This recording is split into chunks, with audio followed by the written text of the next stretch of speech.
नमस्कार दोस्तों, स्वागत है आपका प्रयास ऑनलाइन स्टडी ऐप पर। हम लोग बातचीत कर रहे हैं 6 तारीख को जो पेपर होता है उसका सॉल्यूशन के ऊपर। जैसा कि क्वेश्चंस की सीरीज आपके सामने है, क्वेश्चंस आपके सामने लिखे हुए हैं, उनके आंसर्स पर हम लोग यहाँ पर बात करें। देखिए यहाँ पर पहला जो है कि एक विकलांग बालक अत्यधिक परिश्रम करके कक्षा में प्रथम आने का प्रयास करता है, इसे किस प्रतिरक्षण प्रणाली में रखेंगे। देखिए अत्यधिक परिश्रम करके, ठीक है, कैसा है, विकलांग है और विकलांग होने के साथ साथ क्या कर रहा है, अत्यधिक परिश्रम कर रहा है, यानी विकलांगता को दूर करने के लिए क्या कर रहा है, वो अत्यधिक परिश्रम कर रहा है। तो आप लोग जानते हैं कि ऐसी स्थिति जब होती है तब क्या होता है, क्षतिपूर्ति होती है। ठीक है, एक छोटे कद की लड़की ऊंचे एड़ी के जूते पहनकर लंबी दिखना चाहती है, यहाँ पर भी सेम चीज है, ऊंचे एड़ी के जूते पहनकर लंबी दिखना चाहती है। तो ठीक है, तो इसका जवाब क्या होगा, ये भी क्षतिपूर्ति होती है, ये भी क्षतिपूर्वक उपाय है। फिर है संघर्ष का अर्थ है विरोध और विपरीत इच्छाओं में तनाव के परिणाम से उत्पन्न होने वाली संवेगात्मक दशा। ये किसका कथन है, तो ये स्टेटमेंट है, और ये जो स्टेटमेंट है वो किसका है, वो डगलस और हॉलैंड का है। ठीक है, अब देखिए आगे बढ़े हम लोग। समायोजन वह प्रक्रिया है जिसके द्वारा प्राणी अपनी आवश्यकताओं और इन आवश्यकताओं की पूर्ति को प्रभावित करने वाली परिस्थितियों में संतुलन रखता है। ये किसकी परिभाषा है, यानी डेफिनेशन पूछी गई है, किसकी परिभाषा है, तो ये परिभाषा किसकी है, बोरिंग, लेगफील्ड और वेल्ड की परिभाषा है। सिंपल, क्योंकि ये सीधा सा क्वेश्चन है। ठीक है, अब आया समायोजन कैसी प्रक्रिया है, स्थिर है, गतिशील है, स्थानापन्न है या फिर कोई नहीं। तो आप लोग जानते हैं समायोजन क्या है, एक गतिशील प्रक्रिया है, क्योंकि इसमें लगातार गति होती रहती है, तो एक गतिशील प्रक्रिया मानी जाती है समायोजन। फिर आया समायोजन के प्रकार है, स्थानापन्न समायोजन, मानसिक रचनाएं, रचनात्मक समायोजन, उपयुक्त सभी। तो आप लोग पढ़ चुके हैं, पहले क्लास में बातचीत कर चुके हैं इसके ऊपर। हम लोग आया था यहाँ पर समायोजन कितने प्रकार का, 3 प्रकार का होता है। ठीक है, स्थानापन्न समायोजन जिसमें क्या किया जाता है, समायोजन करने के लिए स्थापन जो क्रियाएं हैं वो की जाती हैं, मानसिक रचनाएं जो होती हैं, और रचनात्मक समायोजन भी समायोजन का प्रकार होता है। तो इसका जवाब क्या होगा, उपयुक्त सभी। ठीक है, बढ़ते हैं, देखिए आगे। फिर EQ और IQ उदाहरण है, EQ और IQ उदाहरण है, प्राप्त हुए प्रदत्त, मानक प्रदत्त, निकाले गए प्रदत्त या व्यक्तिगत प्रदत्त। तो आप लोग जानते हैं कि मानक प्रदत्त होता है, स्टैंडर्ड जो है ये प्रदत्त होते हैं। ठीक है, प्रदत्त का मतलब होता है डेटा, स्टैंडर्ड। तो निम्नलिखित में कौन सा कथन बुद्धि के बारे में सही नहीं है, ये व्यक्ति की मानसिक क्षमता है, ये सही होता है, ये सामंजस्य स्थापित करने में सहायक है, ये भी सही है, ये व्यवहार की गुणवत्ता से आंकी जाती है, ये भी सही है, और ये स्थायी एवं अपरिवर्तनशील है। देखिए यहाँ पर क्या आया, अपरिवर्तनशील।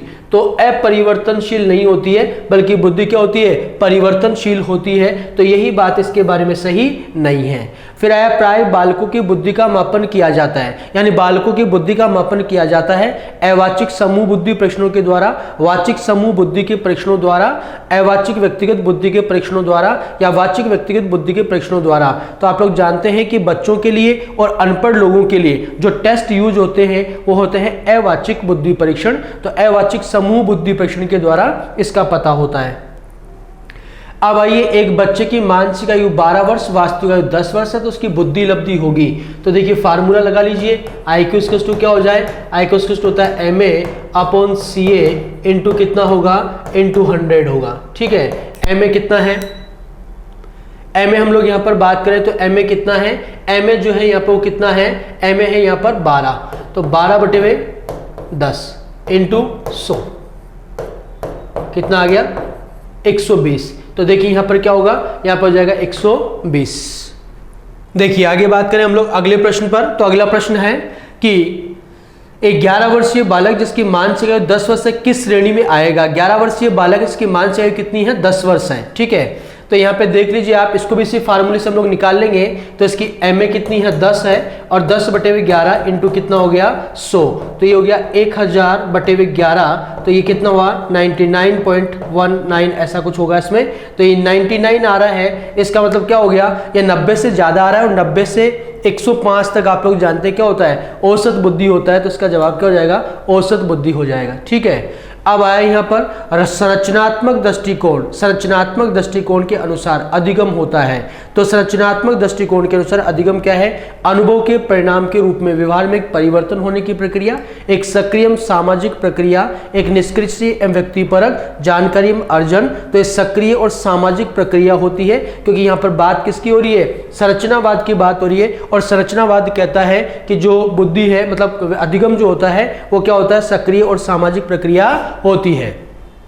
देखिए बात करते हैं अगले प्रश्न पर, और अगला जो प्रश्न है उस पर हम चर्चा करें तो अगला प्रश्न है थॉर्नडाइक का सिद्धांत निम्न में से कौन सी श्रेणी में आता है। तो आप लोग जानते हैं कि थॉर्नडाइक जो है वो व्यवहारवादी है। थॉर्नडाइक कैसे है? व्यवहारवादी है, और व्यवहारवादी है तो इनका सिद्धांत व्यवहारात्मक सिद्धांत कहलाएगा। तो व्यवहारात्मक सिद्धांत की श्रेणी में आता है। संतुलन बनाए रखने के लिए स्कीमाओं को समायोजित करने, हटाने और नए स्कीमा बनाने की प्रक्रिया कहा जाता है या कहलाती है। तो ये अनुकूलन कहलाता है। आप लोग जानते हो अनुकूलन। जीन पियाजे ने कहा कि जो बच्चे होते हैं उनमें अपने वातावरण के साथ समायोजन करने की जन्मजात प्रवृत्ति होती है जिसको अनुकूलन कहा जाता है। और अनुकूलन की जो प्रक्रिया है उसकी दो उप प्रक्रियाएं होती है, एक आत्मसातकरण होता है और दूसरा आपका समंजन होता है। तो ये इनको हटाना, इनमें नया जोड़ना, ये सब किस में आता है? ये सब अनुकूलन में आता है। अब आया थॉर्नडाइक के द्वारा दिए गए प्रयास एवं त्रुटि सिद्धांत का कौन सा नियम पुनर्बलन की संकल्पना के समतुल्य है, यानी पुनर्बलन।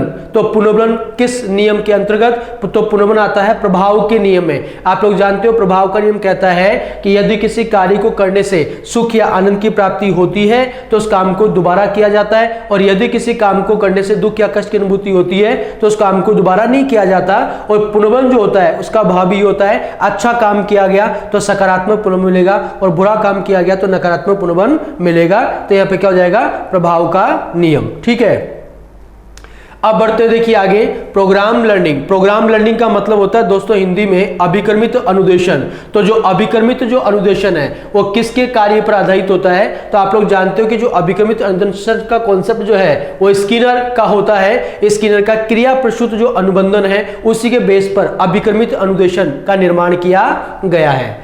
पठन अभ्यास के दौरान अपने सहपाठी के द्वारा उपहास होने के बाद एक छात्र सार्वजनिक जगह पर बोलने से डरना शुरू करती है। शास्त्रीय अनुबंधन पदों में इसका नए रूप में अर्जित भय इस प्रकार का होगा। देखो यहां पर लिखा है बोलना, तो बोलना क्या होती है? अनुक्रिया, और उसके साथ में जुड़ गई इसलिए क्या हो जाएगा? अनुबंधित प्रतिक्रिया। तो इसका जवाब क्या होगा? अनुबंधित प्रतिक्रिया हो जाएगा। ठीक है, फिर आया बुद्धि के बहुकारक सिद्धांत के प्रतिपादक है। बहुकारक बहुखंड जो सिद्धांत इसके प्रतिपादक आप लोग जानते कौन है? थॉर्नडाइक है। ये सीधा क्वेश्चन है, प्रतिपादक का नाम पूछा है तो कौन है इसके प्रतिपादक? इसके प्रतिपादक है थॉर्नडाइक। अब देखिए राष्ट्रीय पाठ्यचर्या रूपरेखा 2005 के अनुसार कौन सी कक्षा स्तर पर पर्यावरण अध्ययन अलग से विषय पढ़ाया जाना चाहिए, यानी कौन सा लेवल है जिस पर पर्यावरण विषय को अलग से पढ़ाया जाना चाहिए।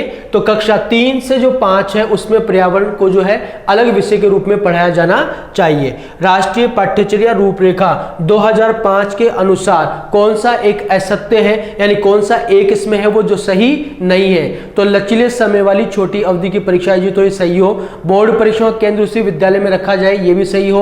बोर्ड परीक्षा केंद्र अन्य विद्यालय में रखा जाए। अब ये दोनों जो बातें हैं वो विरोधाभासी हो गई है, तो यही इसका जवाब है, क्योंकि होना चाहिए और दूसरे में नहीं होना चाहिए। तो चौथी बात अपने आप ही इसके बारे में क्या हो गई? सही हो गई। तो इसका जो जवाब है वो है बोर्ड परीक्षा केंद्र अन्य विद्यालयों में रखा जाए।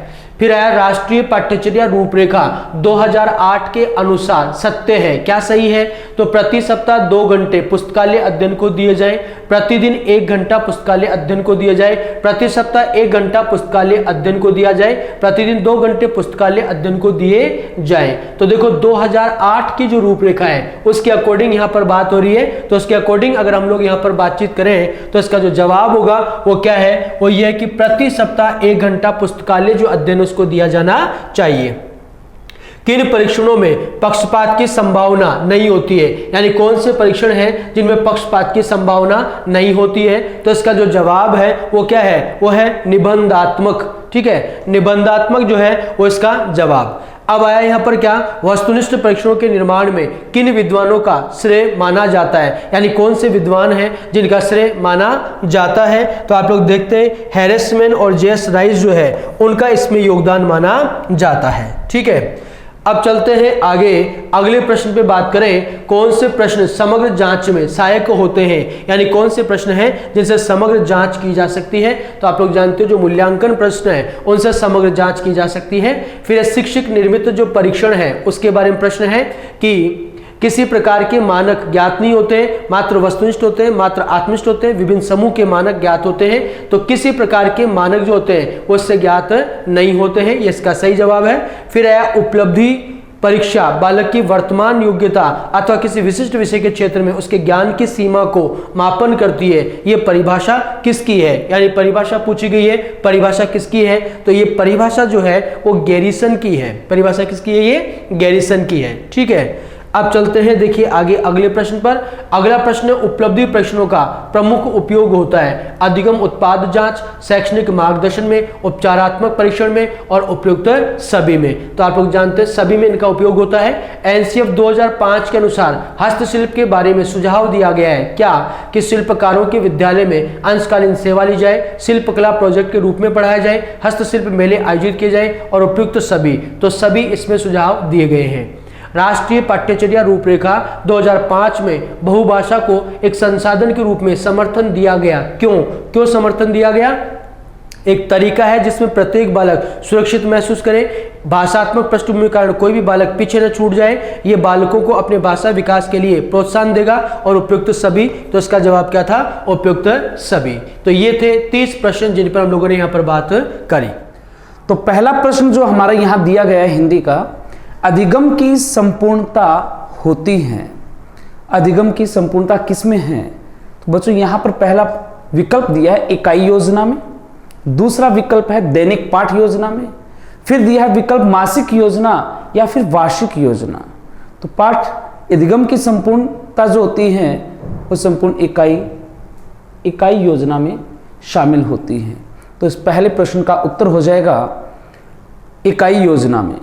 दूसरा प्रश्न दिया भाषा शिक्षण के उपागम कौन कौन से होते हैं? तो बच्चों भाषा शिक्षण के उपागम दो होते हैं, एक होता है रचना शिक्षण उपागम और दूसरा पाठ संसर्ग उपागम। तो यहाँ पर विकल्प हमारा तीसरा हो जाएगा अ और ब दोनों, क्योंकि रचना शिक्षण उपागम भी भाषा शिक्षण के उपागम में आता है और पाठ संसर्ग उपागम भी इसमें आता है।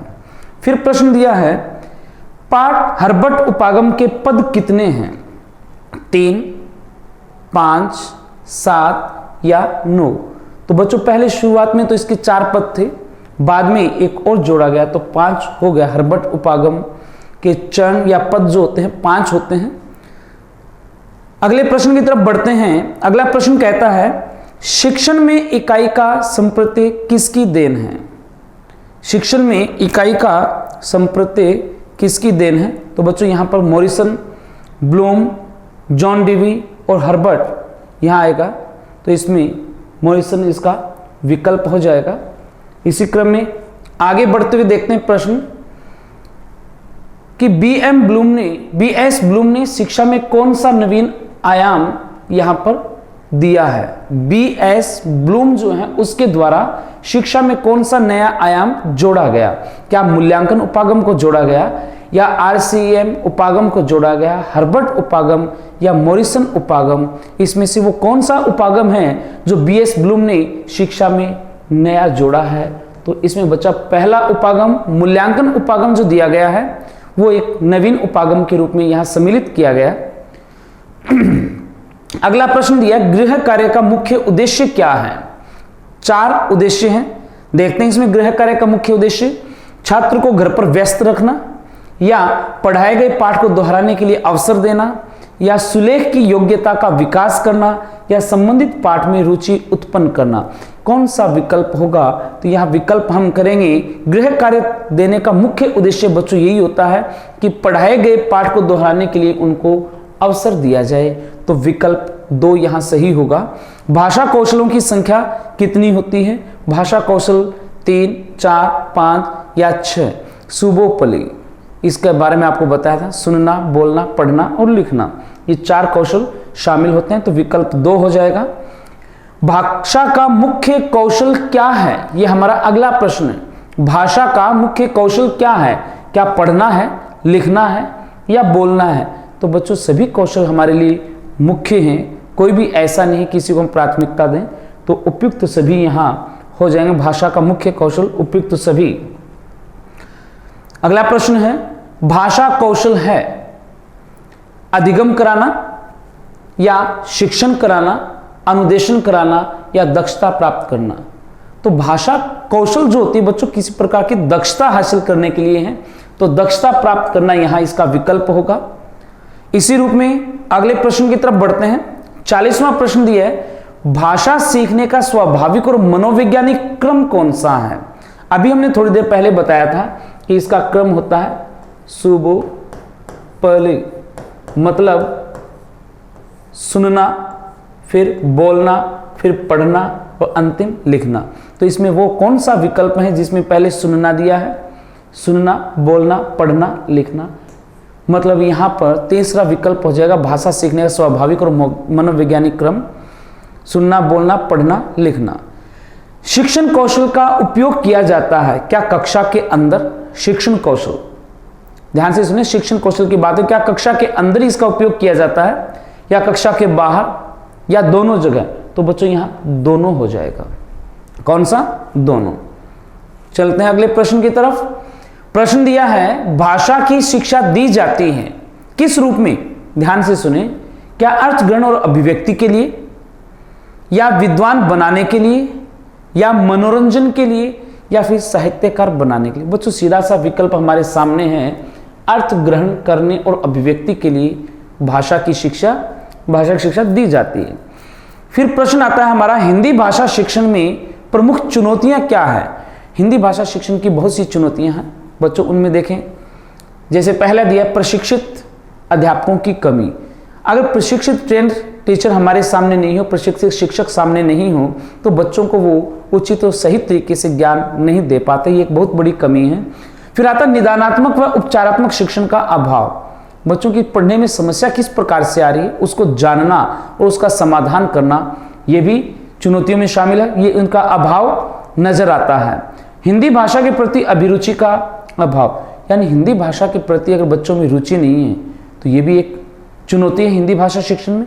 तो यहाँ पर चारों ऑप्शन यानी चौथे में आ जाएंगे, तीनों विकल्प इसके सही हैं। हिंदी भाषा शिक्षण में प्रमुख चुनौतियां उपयुक्त सभी हो जाएगा। भाषा शिक्षण में दृश्य श्रव्य साधनों के प्रयोग का प्रमुख प्रयोजन क्या है? कौन से बच्चों? ध्यान रखना, एक तो है दृश्य और दूसरा श्रव्य। दृश्य श्रव्य साधन ऑडियो विजुअल जो है उनकी बात करते हैं। क्या शिक्षण में विविधता लाना, क्या रोचकता का संचार करना, या मनोरंजन करना, या विद्यार्थियों की विभिन्न इंद्रियों को क्रियाशील बनाना? कौन सा विकल्प सही होगा? तो इसका उत्तर जो है बच्चों, दृश्य श्रव्य साधनों का प्रयोग मुख्य रूप से विद्यार्थियों की विभिन्न इंद्रियों को क्रियाशील बनाना हो जाएगा। अगला प्रश्न है हमारा, श्रव्य दृश्य सामग्री निम्न में से कौन सी नहीं, यानी जिसको हम देखते हैं और सुनते हैं। तो एक तो छायाचित्र है, दूरदर्शन है, चलचित्र और ड्रामा।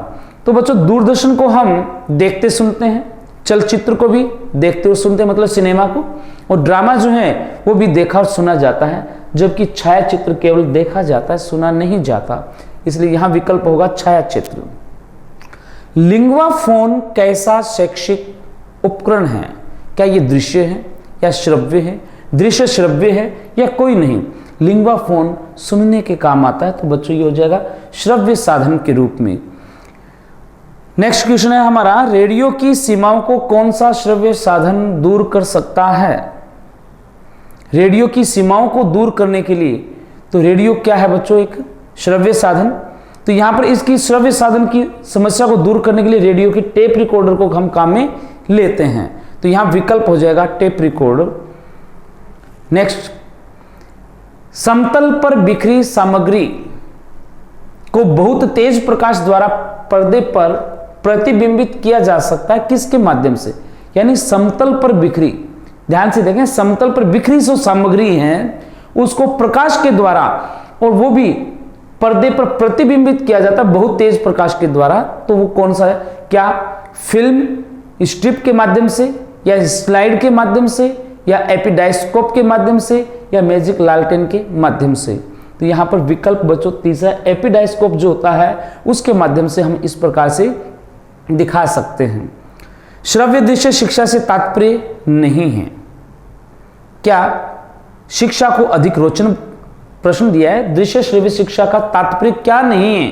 ध्यान से देखना, क्या नहीं है, नहीं की बात कर रहे हैं। शिक्षा को अधिक रोचक बनाना, क्या ये हो सकता है? दृश्य श्रव्य जो टीचिंग मेथड होती है, दृश्य श्रव्य जो साधन होते हैं उनके द्वारा हम शिक्षा को अधिक यानी रोचक बनाए, रोचक बनाने का काम करते हैं, रुचिपूर्ण बनाने का काम करते हैं। शिक्षा को हम रुचिपूर्वक कैसे बना सकते हैं, ये श्रव्य दृश्य माध्यम के द्वारा ही कर सकते हैं। फिर आता है शिक्षा को स्थायी बनाना, ये भी एक हमारा उद्देश्य है। इसके द्वारा हम दृश्य श्रव्य साधन जो होते हैं उसके द्वारा शिक्षा को स्थायी बना सकते हैं। शिक्षा को अधिक प्रभावकारी या प्रभावशाली भी बना सकते हैं दृश्य श्रव्य साधन के माध्यम से।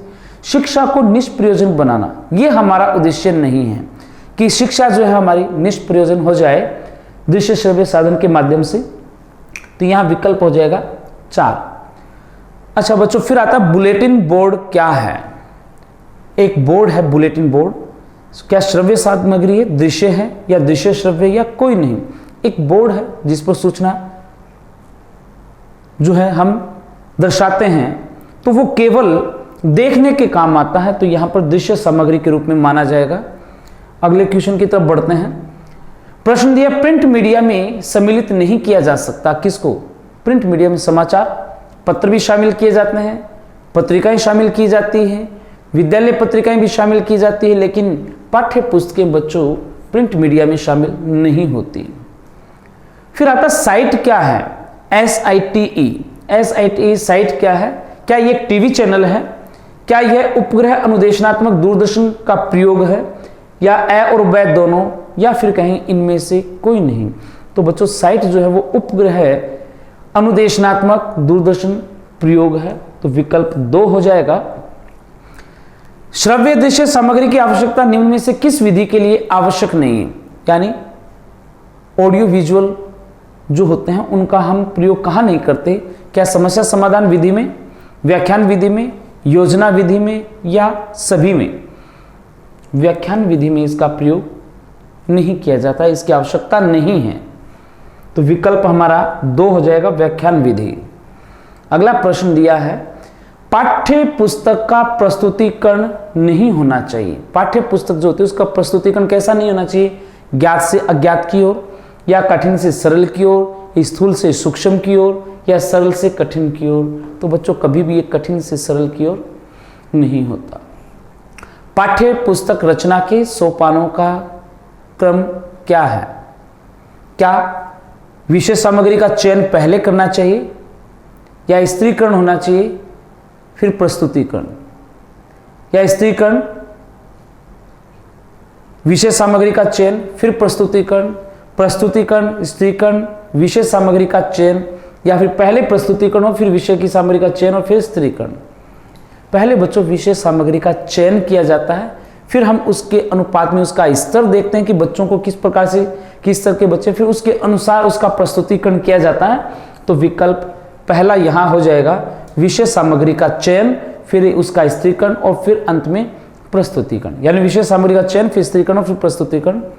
खेल विधि को प्रचलित करने का श्रेय किसको दिया गया, क्या रायबर्न को दिया है, हेनरी कॉल्डवेल कुक को, मॉरिसन को, या थॉमस एम रस्क को दिया गया है।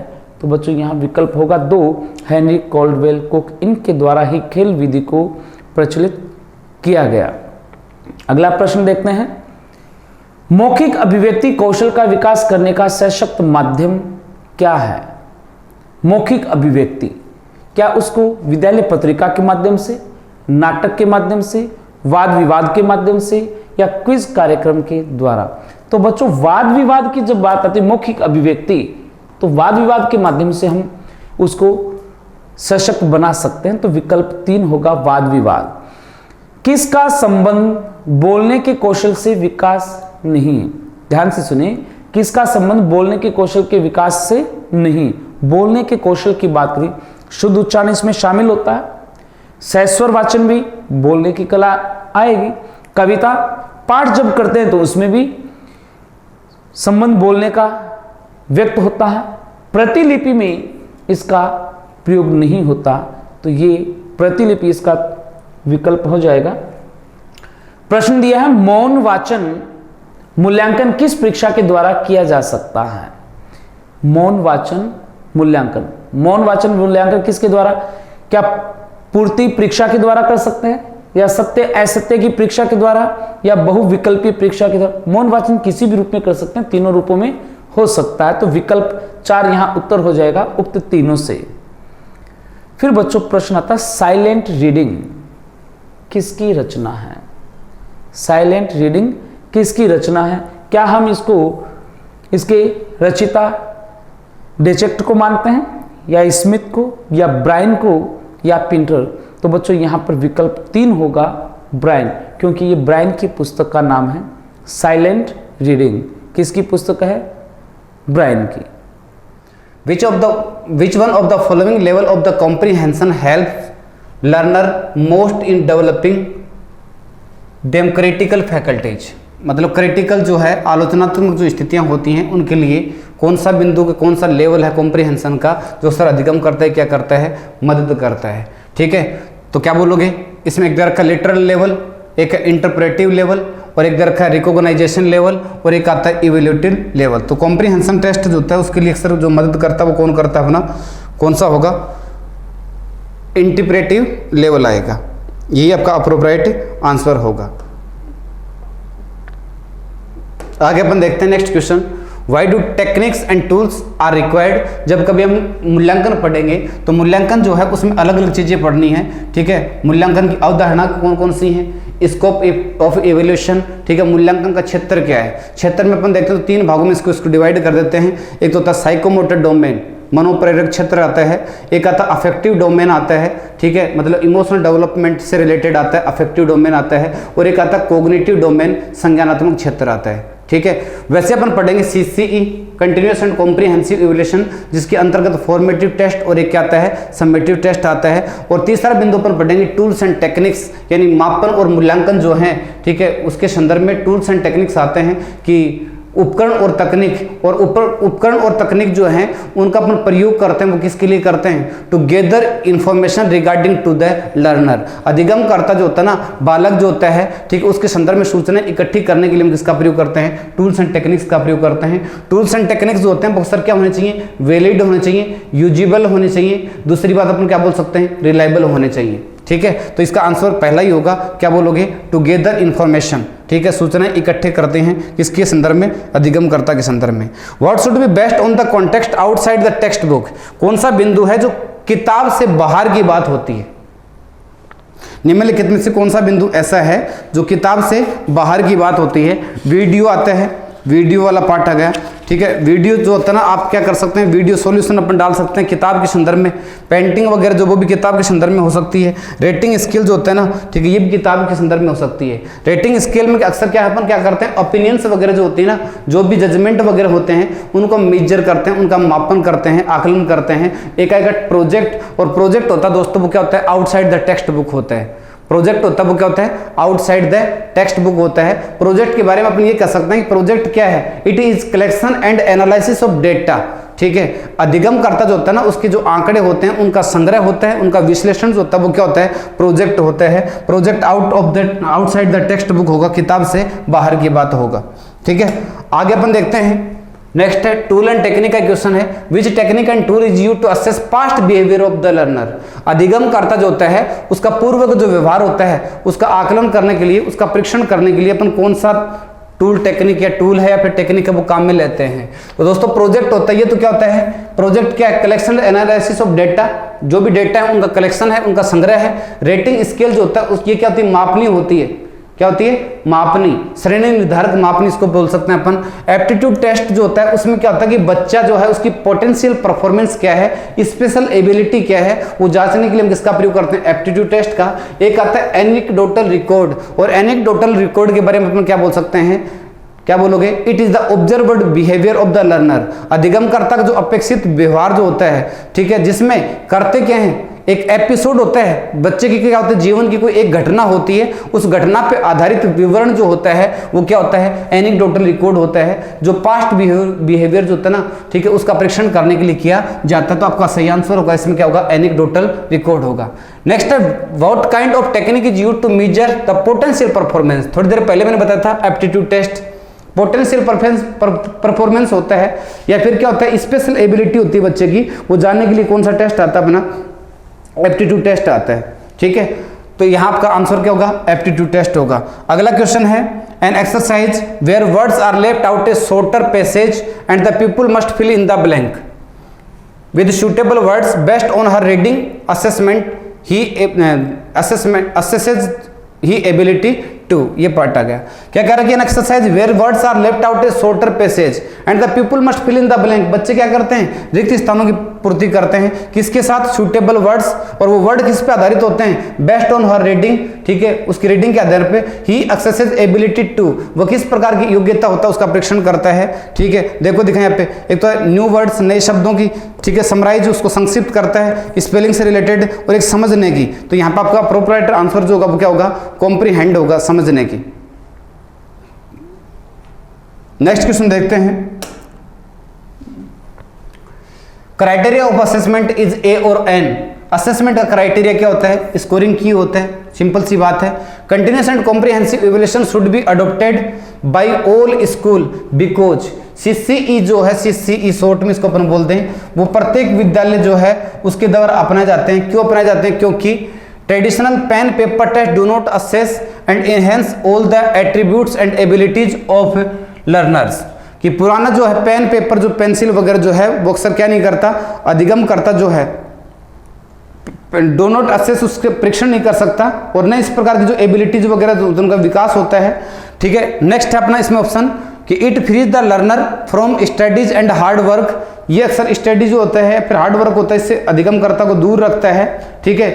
उसी प्रकार से तीसरा है it afford teachers opportunity to test learners frequently. शिक्षक जो होता है ना, उसकी अपॉर्चुनिटी है कि बच्चा क्या कर सकता है, ठीक है, ये परीक्षण करने के लिए अवसर प्रदान करता है, यही आंसर होगा, ठीक है। यानी सीसीई के अंतर्गत आप अपना मूल्यांकन कर सकते हो कि मैंने जो कुछ पढ़ाया, ठीक है, मेरा जो शिक्षण कार्य है वो कहाँ तक सफल हुआ, कहाँ तक सफल नहीं हुआ, ठीक है। इस चीज की जानकारी अक्सर किससे मिलती है, सीसीई से मिलती है। Comprehensive evaluation refers to assessment of. Comprehensive evaluation जो होता है वो रेफर करता है असेसमेंट, किस प्रकार का असेसमेंट होता है, ठीक है, कॉम्प्रिहेंसिव इवैल्यूएशन, ठीक है, अब बोधात्मक मूल्यांकन जिसको बोलते हैं, ठीक है, जिसमें क्या आता है, स्कोलेस्टिक एस्पेक्ट भी आता है और एक क्या आता है, नॉन स्कोलेस्टिक भी आता है। मूल्यांकन के अंतर्गत बच्चों का जो किताबी ज्ञान क्या है, बुकेश नॉलेज क्या है, इस चीज का ही हम निरीक्षण नहीं करते दोस्तों, ठीक है। सामाजिक एक्टिविटी जो है, समाज में बच्चा अपने आप को खुद किस प्रकार से पार्टिसिपेट करता है, उसका मूल्यांकन करते हैं। सही आंसर कौन सा होगा, both scholastic and non scholastic या फिर को स्कोलेस्टिक एस्पेक्ट बोलेंगे। नेक्स्ट क्वेश्चन की ओर आगे बढ़ते हैं। In which technique of evaluation the expression of the inner feelings of individuals through questionnaires are tested। किस प्रकार की टेक्निक है जिसमें अधिगमकर्ता जो होता है ना, व्यक्ति विशेष होता है, उसकी जो आंतरिक जो भावनाएं होती हैं, उनके जो एक्सप्रेशन होते हैं, उनका अपन मूल्यांकन करते हैं, और वो भी किसके आधार पे, क्वेश्चनरी के आधार पे। क्वेश्चनरी क्या होता है, to ask questions out of the list. List में से प्रश्न पूछने की जो प्रक्रिया होती है उसको अपन क्या बोलते हैं, क्वेश्चनरी बोलते हैं, ठीक है। तो वो कौन सी आ जाएगी, अपनी इन्वेंटरी जाएगी। रेटिंग स्केल जो होता है वो तो कहते हैं मापनी होती है। पोर्टफोलियो आपको पता ही है, संग्रह वगैरह होता है आंकड़ों का। एप्टीट्यूड टेस्ट में बच्चे की पोटेंशियल परफॉर्मेंस क्या है, स्पेशल एबिलिटी क्या है, उसका मूल्यांकन करते हैं। तो अप्रोप्रिएट आपका आंसर कौन सा होगा, इन्वेंटरीज होगा। आगे देखो, the teacher made and standard test are used to measure, ठीक है। जब हम टूल्स एंड टेक्निक्स पढ़ते हैं तो उसको हम दो भागों में डिवाइड कर देते हैं। एक स्पेसिफिक टूल्स आता है और एक आता है जनरल टूल्स। स्पेसिफिक टूल्स में क्या क्या आता है, एनेक्डोटल रिकॉर्ड, जिसमें बच्चे के पास्ट बिहेवियर का अध्ययन करते हैं अपन। एक आता है इन्वेंटरीज, ठीक है, इन्वेंटरीज आता है जो बच्चा होता है उसकी जो इनर फीलिंग्स होती हैं, एक्सप्रेशंस वगैरह जो होती हैं, उनका अपन अध्ययन करते हैं। एक आता है रेटिंग स्केल, मापनी होती है। एक क्या बोलोगे आप, एप्टीट्यूड टेस्ट होता है, बच्चे की जो स्पेशल एबिलिटी अथवा पोटेंशियल परफॉर्मेंस होती है उसका अपन मूल्यांकन करते हैं। और एक आता है हमारे पास teacher made and standard test, यानी टीचर के द्वारा निर्मित परीक्षण होता है और वो उपयोगी होता है सभी विषयों की जानकारी के लिए। सभी विषयों का मूल्यांकन करने के लिए, परीक्षण करने के लिए कौन सा टेस्ट होता है, teacher made and standard test होता है, ठीक है। मापन करते हैं किसके लिए, the attainment of the students in various school subject, विद्यालय के विभिन्न जो विषय जो हैं, ठीक है, उनका मूल्यांकन करने के लिए। द पोटेंशियल स्पेशल परफॉर्मेंस, ये तो क्या जाएगा, एप्टीट्यूड टेस्ट आ जाएगा। To classify opinions and judgements, ये रेटिंग स्केल आता है, सॉरी रेटिंग स्केल, ठीक है। To assess the past behaviour of the learner, ये एनेक्डोटल रिकॉर्ड है। तो सही आपका आंसर कौन सा होगा, एक नंबर होगा। Teacher made and standard test जो होता है उसका प्रयोग अपन किसके लिए करते हैं, ये अधिगमकर्ता जो होता है ना, बालक जो होता है, उसके विभिन्न जो विषय जो होते हैं उसमें क्या योग्यता है, इन सब चीज़ों को मापने के लिए हम किसका प्रयोग करते हैं, teacher made and standard test का प्रयोग करते हैं, ठीक है जी। आगे देखो, various aspects of personality development. ठीक है। Various aspect of personality development can be assessed through, ठीक है। पर्सनैलिटी डेवलपमेंट जो होते हैं, विभिन्न प्रकार के जो पर्सनैलिटी डेवलपमेंट जो होते हैं, ठीक है, उसका अपन परीक्षण कर सकते हैं किसके माध्यम से? चेकलिस्ट नहीं आता सर, ठीक है, प्रोजेक्ट भी नहीं आएगा, क्वेश्चंस भी नहीं आएगा, क्या आएगा? ऑब्जर्वेशन। ऑब्जर्वेशन जो होता है ना, ठीक है, ये अक्सर क्या होता है, बच्चे का जो पर्सनैलिटी डेवलपमेंट होता है ना, चाहे वो टीचर हो या फिर क्या हो, शिक्षक हो, वो डेवलप उसका परीक्षण करने हैं तो अपन किसका प्रयोग करते हैं? ऑब्जर्वेशन का प्रयोग करेंगे। नेक्स्ट क्वेश्चन की ओर बढ़ते हैं। नेक्स्ट क्वेश्चन अपना, what is the main purpose of remedial teaching? Remedial teaching का मुख्य उद्देश्य क्या है? टू डेवलप लैंग्वेज स्किल्स, सही बात है। टू डेवलप ओरल स्किल, नहीं। टू डेवलप पर्सनैलिटी, नहीं साहब। टू डेवलप राइटिंग स्किल, नहीं। चारों स्किल आते हैं, तो सही आपका आंसर कौन सा होगा? यही होगा। What should teacher do to create interest in the learning? ठीक है, बच्चा जो होता है ना, उसमें अधिगम मतलब अभिरुचि का विकास करने के लिए टीचर है वो क्या करेगा? Use information technology, use standard syllabus, use new device, none of these. तो इंफॉर्मेशन टेक्नोलॉजी का प्रयोग करेगा जो अपने आप में ऑडियो विजुअल एड्स का भाग होता है, और ऑडियो विजुअल एड्स का अगर अपन प्रयोग करते हैं तो फिर नो डाउट बच्चे में क्या होगा? इंटरेस्ट वो प्रॉपर वे में डेवलप हो जाएगा।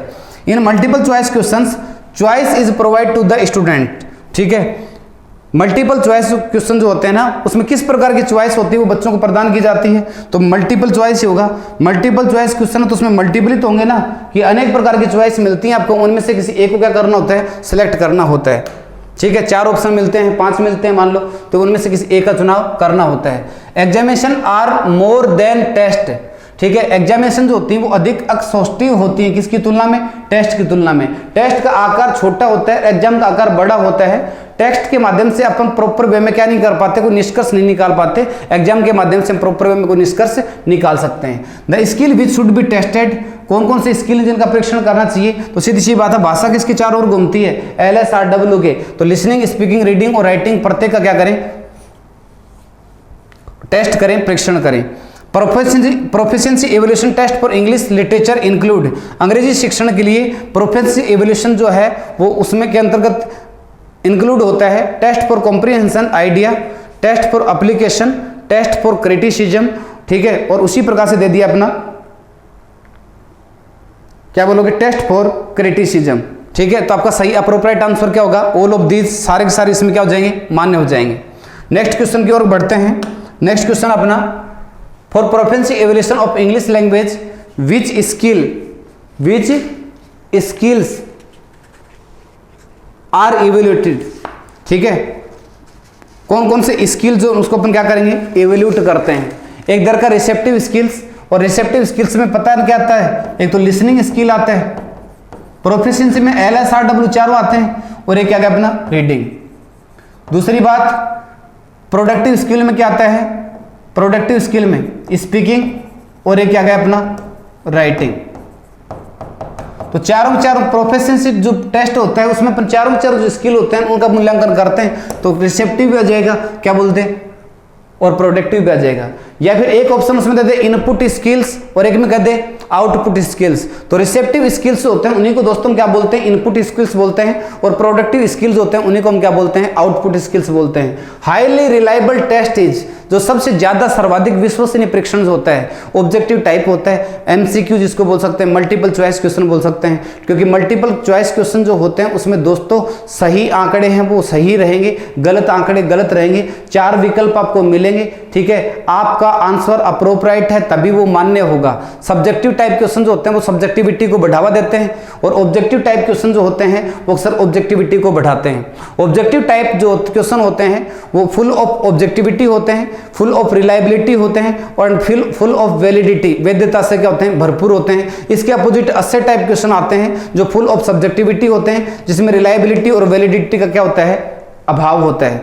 सब्जेक्टिव टाइप क्वेश्चन जो होते हैं वो सब्जेक्टिविटी को बढ़ाते हैं, ठीक है, और ऑब्जेक्टिविटी को कम करते हैं। और ऑब्जेक्टिव टाइप जो टेस्ट होता है वो अक्सर क्या करता है? ऑब्जेक्टिविटी को बढ़ाता है, और क्या है? सब्जेक्टिविटी को कम करता है। तो आपका आंसर कौन सा होगा? यहाँ पे ऑब्जेक्टिव टाइप टेस्ट होगा। Oral test and examinations are intended to test, oral test और एग्जाम्पल्स जो है वो किस चीज का सुधार करने के लिए अक्सर काम में लिए जाते हैं? रीडिंग, कॉम्प्रिहेंशन, एक्सप्रेशन, और एक आ जाएगा ऑल ऑफ दीज। ठीक है, तो oral test and examination, examination में तो हर चीज आ जाती है, रीडिंग भी आ जाती है, कॉम्प्रिहेंशन भी आ जाती है। ठीक है, ओरल टेस्ट में क्या आता है अपना एक्सप्रेशन आता है, तो दोनों के दोनों है ना, तो आपका अप्रोप्रिएट आंसर क्या हो जाएगा, 4 नंबर हो जाएगा, सभी के सभी मान्य होंगे। नेक्स्ट क्वेश्चन की ओर बढ़ते हैं।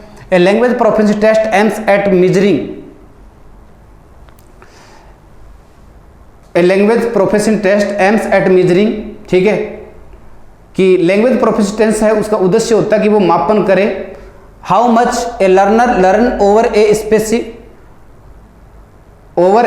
Specific period of time.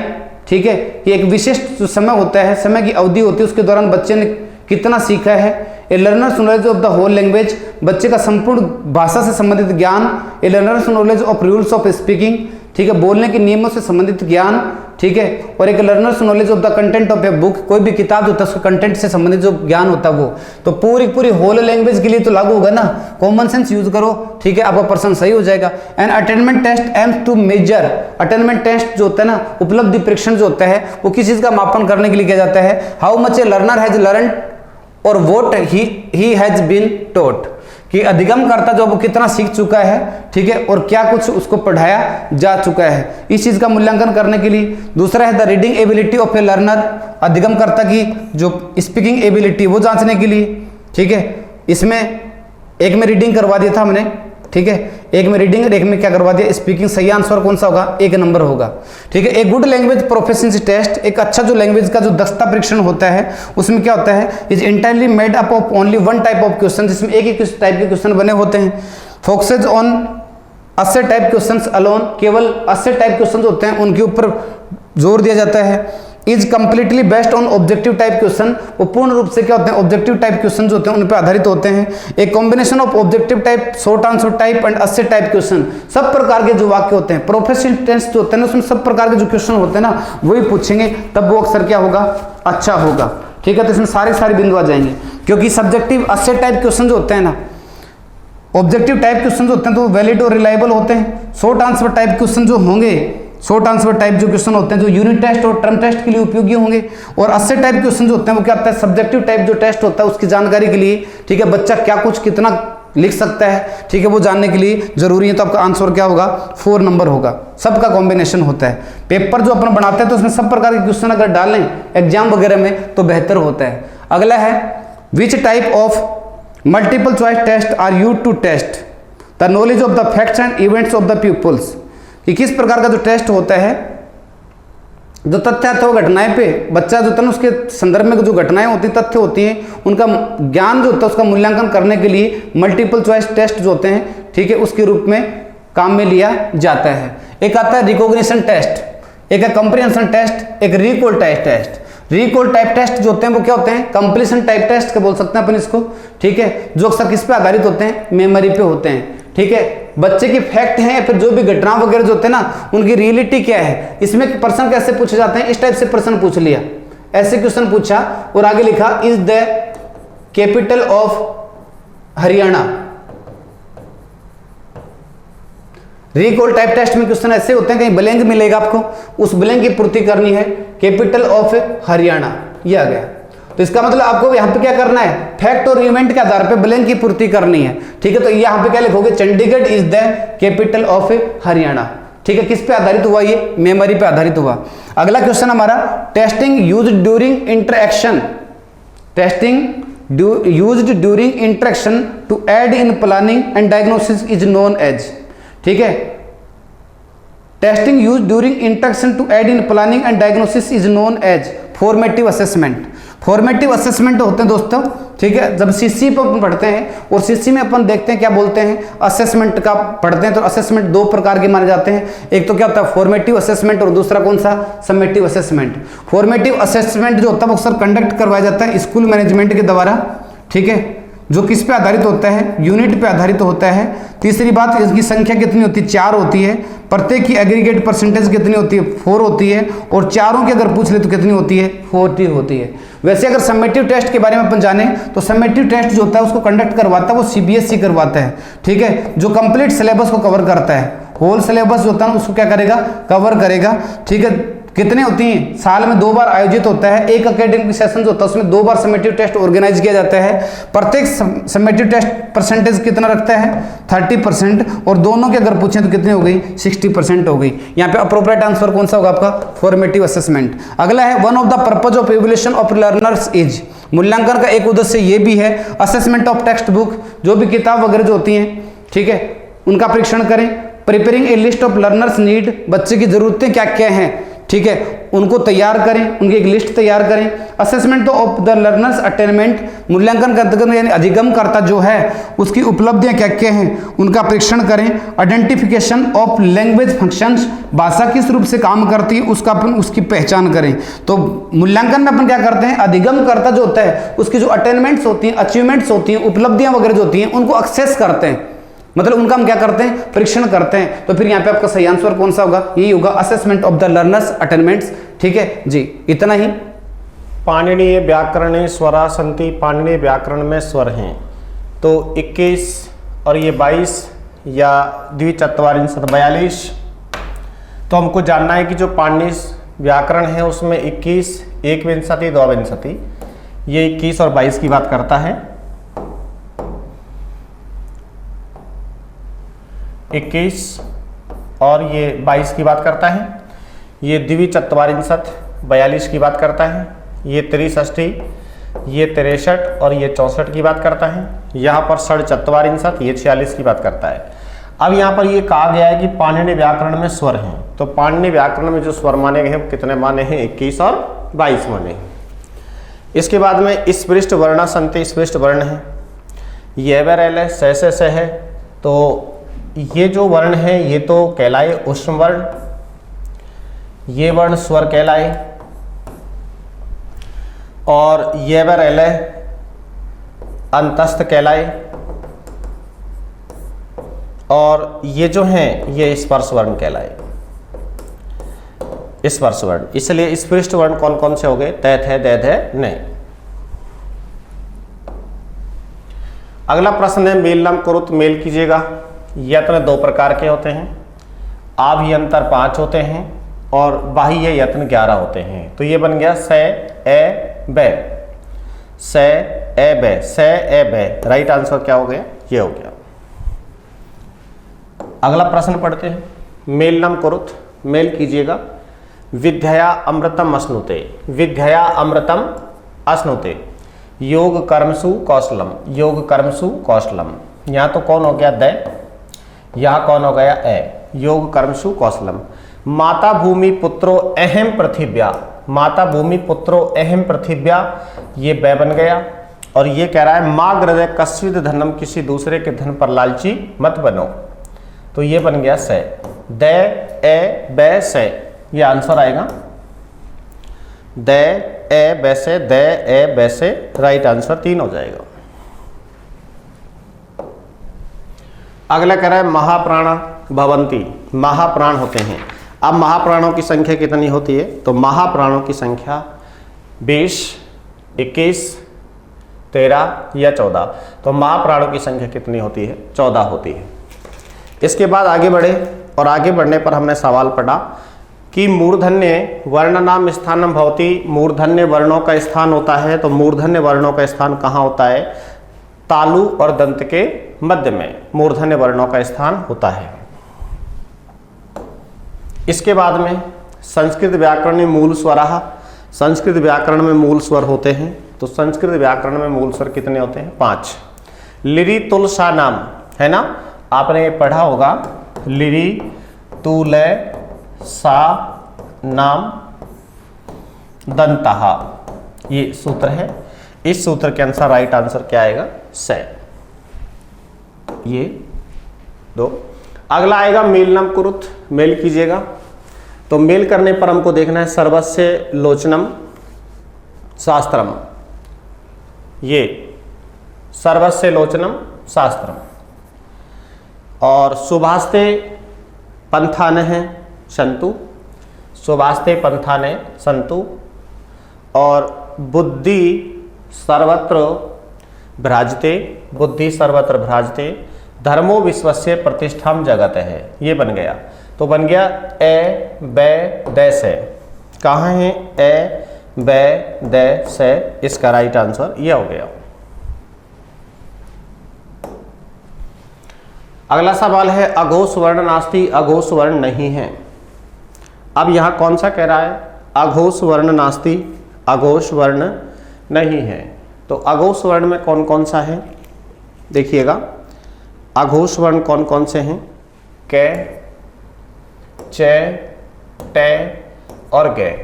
हमने विवार श्वास अघोष, पहला दूसरा जो वर्ण होता है, यानी कि प्रत्येक वर्ग का अघोष में कौन कौन आएगा? अघोष में प्रत्येक वर्ग का पहला और दूसरा वर्ण आएगा। तो ये अघोष है, ये चे भी अघोष है, ये टे भी अघोष है, और जो ये ग है ये तीसरा वर्ण है। तो बराबर ध्यान रखिएगा कि यहाँ पर जो अघोष वर्णों में गिना जाएगा वो ग अघोष वर्ण नहीं है। ये वर्ण अस्ति, ये वर्ण है। अब ये वर्ण क्या है? ये वर्ण अल्पप्राण है। अल्पप्राण है, महाप्राण है, अघोष है या न किमपि, तो ये वर्ण क्या माना जाएगा? अल्पप्राण। मैं वर्ण से उच्चारण स्थानम, तो मैं वर्ण का उच्चारण स्थान कौन होगा? नासिका। देखिएगा, उ, पू, पध, मा, नी, या, ना, मोस्तव। एक सूत्र होता है। यहां पर सवाल पूछा है मैं वर्ण, तो मैं वर्ण एक तो कहां से निकलता है? ओष्ठ से। एक कहां से निकलता है? नासिका से। तो जब कोई वर्ण ओष्ठ और नासिका से निकल रहा है तो पंचम वर्ण को फर्स्ट प्रायोरिटी किसको दोगे? नासिका को। और सेकंड प्रायोरिटी किसको दोगे? ओष्ठ को। अभिवादनशीलस्य नित्यम वृद्धोपसेविनः चत्वारि, ये चत्वारि तस्य वर्धन्ते आयुर्विद्या यशो बलम। अभिवादन करना, शीलता और ये नित्य वृद्धों की सेवा करना, तो ये पुरुषार्थ बढ़ते हैं व्यक्ति के। आयु, विद्या, यश और बल कौन से होते हैं? 4। तो उत्तर क्या जाएगा? चत्वारि। अभिवादनशीलस्य नित्यम वृद्धोपसेविनः चत्वारि तस्य वर्धन्ते आयुर्विद्या यशो बलम। ये राइट आंसर होगा।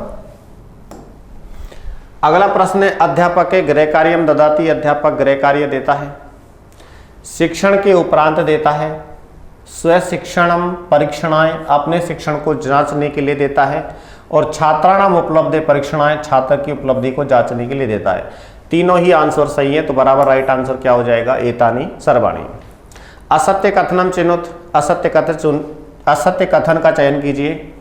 प्रथम राष्ट्रीय शिक्षा नीति 1968 में आई, बिल्कुल सही है।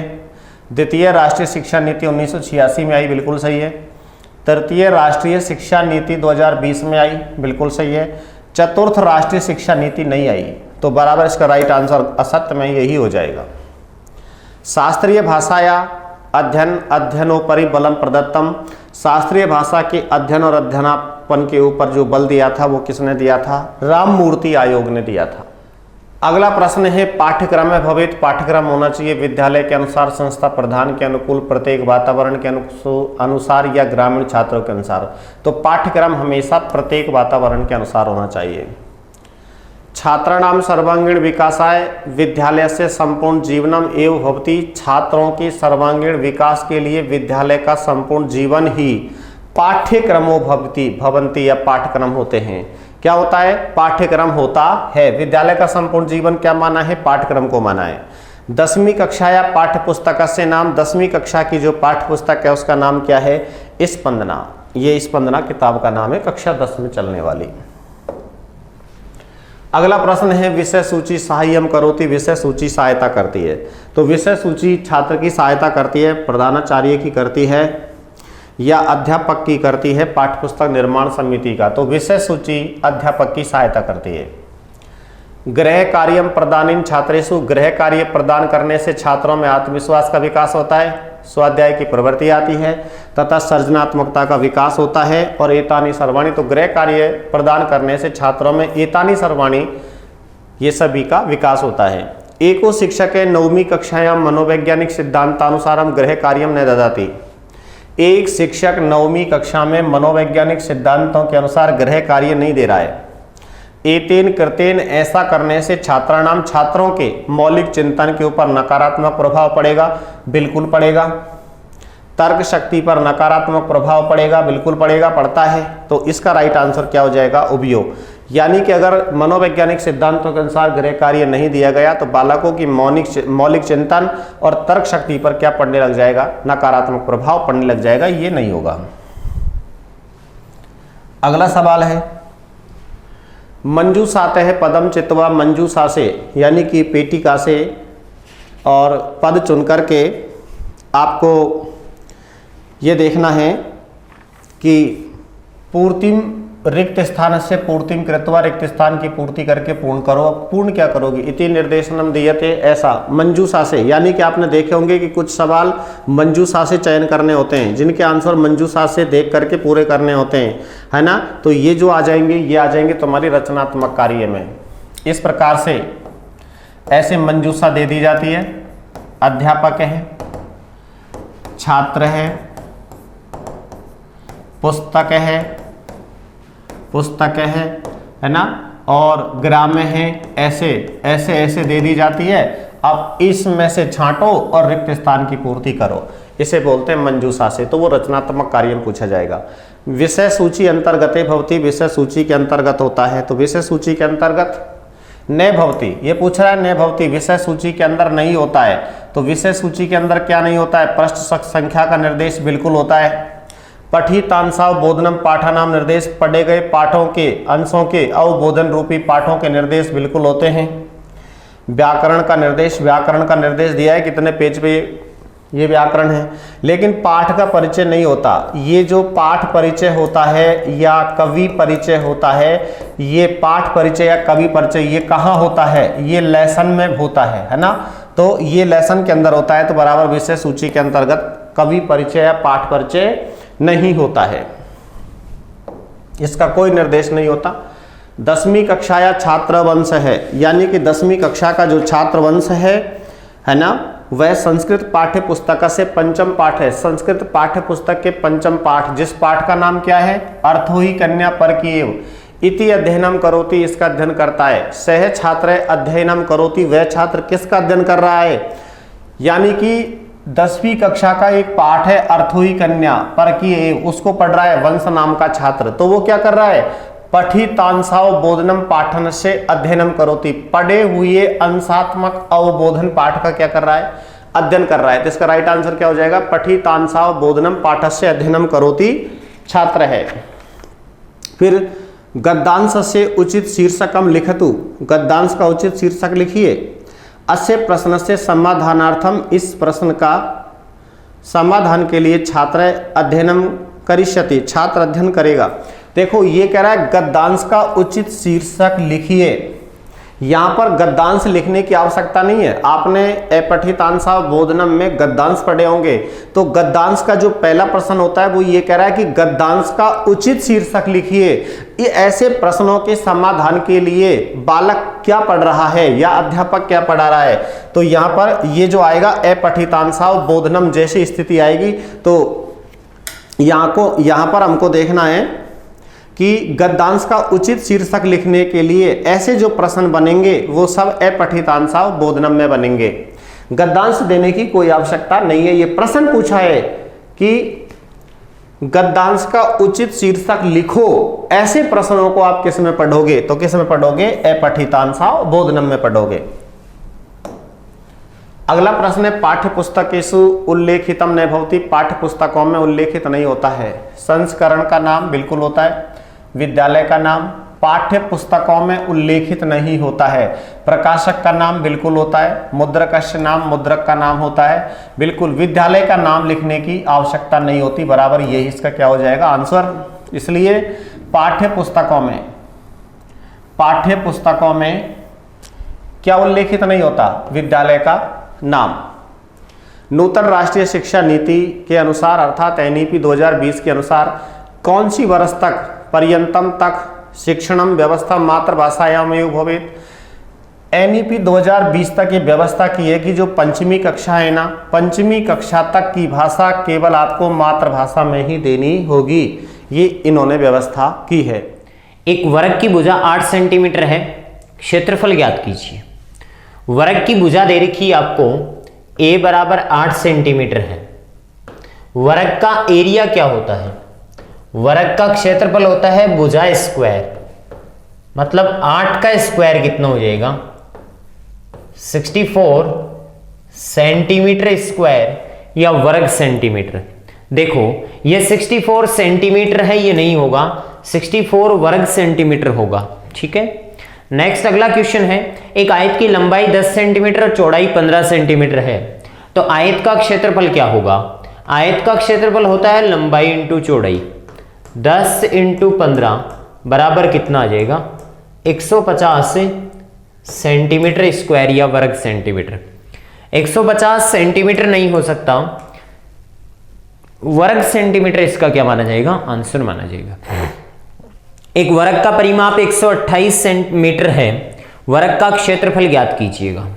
वर्ग का परिमाप होता है 4 इंटू भुजा बराबर 128 है, तो बताइएगा भुजा का मान कितना आएगा? 128 बट्टे कितना हो जाएगा 4। 4 का भाग 3 बार, 4 का भाग 2 बार, 32 मीटर आ गया आपके पास में। कितने मीटर आ गया? 32 मीटर आ गया वर्ग का भुजा। और वर्ग की भुजा 32 मीटर आ गई, तो इसका मतलब वर्ग का क्षेत्रफल चाहिए। भुजा स्क्वायर वर्ग का क्षेत्रफल होता है, तो 32 का स्क्वायर। देखिएगा बंधु, 32 का स्क्वायर कितना होता है? 1024 होता है। 1024 वर्ग मीटर होगा। क्या होगा? वर्ग मीटर, क्योंकि क्षेत्रफल मीटर स्क्वायर में होता है, न कि घन मीटर में होता है, तो वर्ग मीटर कौन सा आंसर हो जाएगा? फर्स्ट हो जाएगा। नेक्स्ट क्वेश्चन देखते हैं, एक आयत का परिमाप 22 सेंटीमीटर है, यदि इसकी लंबाई 8 सेंटीमीटर है तो चौड़ाई ज्ञात कीजिए। आयत का परिमाप होता है 2 इंटू लंबाई प्लस चौड़ाई बराबर आपको दे रखा है 8। यहां से मैं कह सकता हूं कि लंबाई प्लस चौड़ाई बराबर कितनी हो जाएगी? 4। 2 का भाग लगाओगे 8 में कितनी आएगी? 4 आ जाएगी। ठीक है, साथ ही आपको आयत का परिमाप आपको 22 सेंटीमीटर दे रखा है। कितना दे रखा है? 22 सेंटीमीटर दे रखा है, तो हम कह सकते हैं कि लंबाई और चौड़ाई का योग कितना आ जाएगा? 11 आ जाएगा। अब आपको इसकी लंबाई 8 सेंटीमीटर दे रखी है, तो 8 प्लस चौड़ाई बराबर 11 आना चाहिए। मतलब चौड़ाई का मान कितना आ जाएगा? 11 में से 8 घटेगा, कितना आएगा? 3 सेंटीमीटर आ जाएगा। ठीक है, तो 3 सेंटीमीटर कौन से ऑप्शन में है? 4th ऑप्शन में है। यदि आयत की लंबाई चौड़ाई से 3 अधिक है, क्षेत्रफल 40 वर्ग मीटर है, तो लंबाई क्या होगी? लंबाई चौड़ाई से 3 अधिक है, तो मान लीजिएगा कि चौड़ाई x है, तो लंबाई कितनी होगी? x प्लस कितनी होगी? 3 होगी। और यहां से क्षेत्रफल 40 है, तो मैं कह देता हूं कि x into x plus 3 is equals to कितना आना चाहिए? 40। अब यहां से द्विघात बनेगी, लेकिन आप x की वैल्यू रखिएगा, x की वैल्यू कहीं से भी उठा के रखिएगा। आपको कह रखा है लंबाई कितनी होगी, तो लंबाई में मान लेता हूं कितनी होगी? 5 होगी। लंबाई यदि 5 होगी, तो यहां से इस क्वेश्चन को करने का तरीका होता है बाई ऑप्शन। क्या होता है? By option. लंबाई यदि 5 होगी, तो लंबाई को अगर 5 के इक्वल रखूंगा, तो चौड़ाई आपके पास में कितनी आएगी? 2 आएगी। और 5 और 2 का गुणनफल 40 के बराबर नहीं हो सकता। इसका मतलब लंबाई 5 तो नहीं हो सकती। क्या नहीं हो सकती? लंबाई 5 तो नहीं हो सकती लंबाई। अब इसके बाद में लंबाई अगर 5 सेंटीमीटर नहीं हो सकती, तो अपन अगले चर्चा करते हैं। मीटर में दे रखी है, मीटर में 5 मीटर भी नहीं हो सकती, तो बताओ 8 मीटर हो सकती है क्या? अगर लंबाई को 8 रखूंगा, तो चौड़ाई 8 से 3 कम होगी, कितनी होगी? 5 होगी। और 8 से 3 कम 5 होगी, तो 5 इंटू 8 करूंगा, ये कितना आ जाएगा? 40। इट मीन्स हमारे पास में लंबाई कितनी हो जाएगी? लंबाई 5 मीटर हो जाएगी। कितने मीटर हो जाएगी? 5 मीटर हो जाएगी। और इसकी चौड़ाई आपको पूछी होगी, चौड़ाई आपके पास में कितनी होगी? 8 मीटर, जो कि कौन से ऑप्शन में है? 3rd ऑप्शन में है। कुछ क्वेश्चन ऐसे होते हैं जिनको बाई ऑप्शन करना इजी रहता है, क्योंकि क्वाड्रेटिक द्विघात समीकरण बन जाती है, तो द्विघात के फैक्टर करना यदि जटिल महसूस हो आपको, तो उसको इस प्रकार से सोल्व कीजिएगा कि ऑप्शन से वैल्यू रख पाए। ठीक है, नेक्स्ट है, एक वर्ग का क्षेत्रफल 196 वर्ग सेंटीमीटर है, यदि आयत का क्षेत्रफल इस वर्ग के क्षेत्रफल के बराबर है, आयत की लंबाई 49 सेंटीमीटर है, तो चौड़ाई तथा लंबाई का अंतर ज्ञात कीजिए। आयत का क्षेत्रफल वर्ग के क्षेत्रफल के बराबर है, इसका मतलब वर्ग का क्षेत्रफल ही आयत का क्षेत्रफल मान लेता हूं। लंबाई इंटू चौड़ाई बराबर कितना आ जाएगा? 196 आ जाएगा। और लंबाई आपको कितनी दे रखी है, 49 दे रखी है।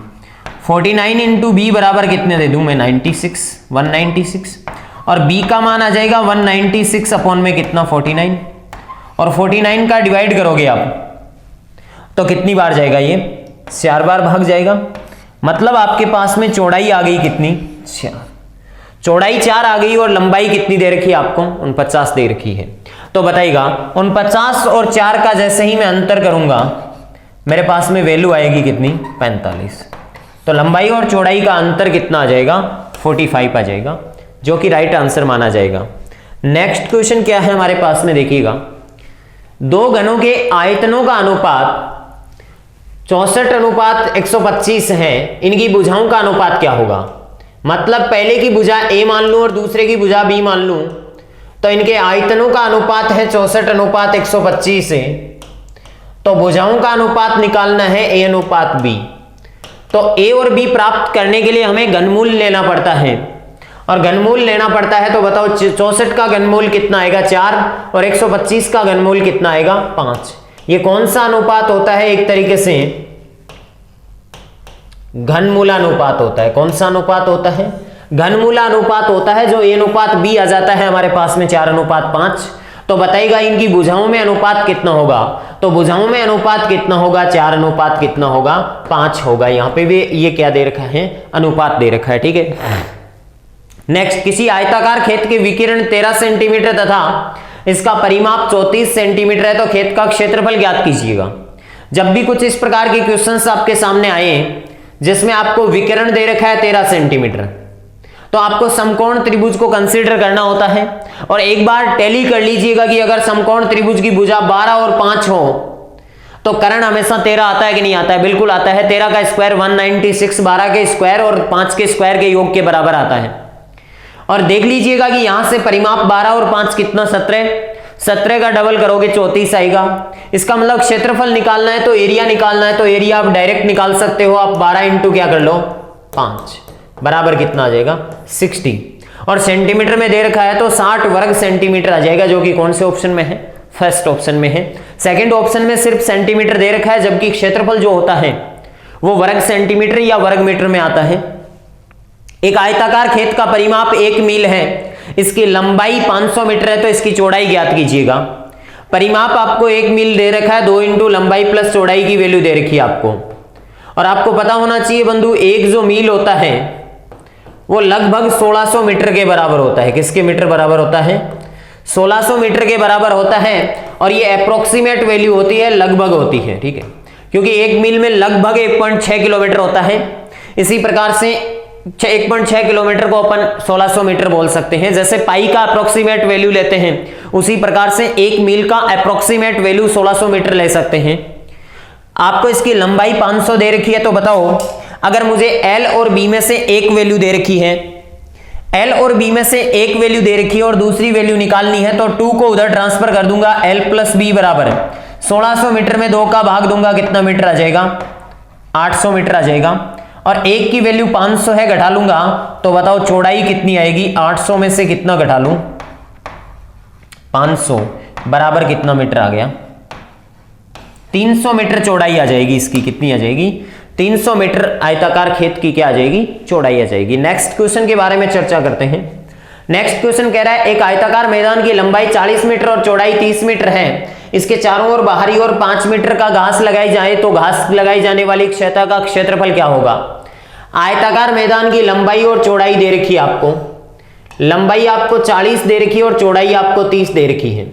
इसके बाहर की ओर 5 मीटर चौड़ाई में रास्ता बनाया जाता है या घास लगाई जाती है, मतलब ये 5 मीटर चौड़ा है। तो आप बाहर वाली लंबाई कितनी कंसीडर करेंगे, 40 में 5 और 5 10 जुड़ेगा तो कितनी हो जाएगी, 50। और बाहर वाली चौड़ाई 30 और 10 कितनी हो जाएगी, 40। मतलब 50 इंटू 40 कर लीजिएगा, बाहर वाले आयत का क्षेत्रफल आ जाएगा। इसमें से 40 इंटू 30 अंदर वाले आयत का क्षेत्रफल घटा लीजिएगा। ये 4 5 20 2000 में से कितना घटाएगा, 1200। और एटलीस्ट वैल्यू कितनी बचेगी, 800। और ये 800 मीटर का जो जगह का क्षेत्रफल बचेगा वो आ जाएगा आपके पास में, कौन से ऑप्शन में दे रखा है, 800। ये वर्ग मीटर में बचेगा, किस में बचेगा, वर्ग मीटर में। तो 800 वर्ग मीटर का क्षेत्रफल बच जाएगा। और 800 वर्ग मीटर का क्षेत्रफल ऐसा होगा जिसमें क्या लगाई जानी है, घास लगाई जानी है। एक आयताकार खेत अक्ष से लंबाई में 100 मीटर और चौड़ाई में 80 मीटर है। ये जो आयताकार खेत है एक आयताकार खेत है एक्स जिसकी लंबाई और चौड़ाई दे रखी है आपको, अक्ष की लंबाई 100 मीटर है और चौड़ाई 80 मीटर है। और एक वर्गाकार खेत है वाई, इसकी आपको भुजा दे रखी है 90। वर्गाकार खेत की चारों भुजाएं क्या होगी, बराबर होगी। चलो ठीक है, पहले में कह रहा है खेत अक्ष का परिमाप 360 वर्ग मीटर। परिमाप कभी भी वर्ग मीटर में नहीं होता, यह सत्य नहीं होगा। वाई का परिमाप 360 वर्ग मीटर, परिमाप कभी भी वर्ग मीटर में नहीं होता, यह भी असत्य होगा।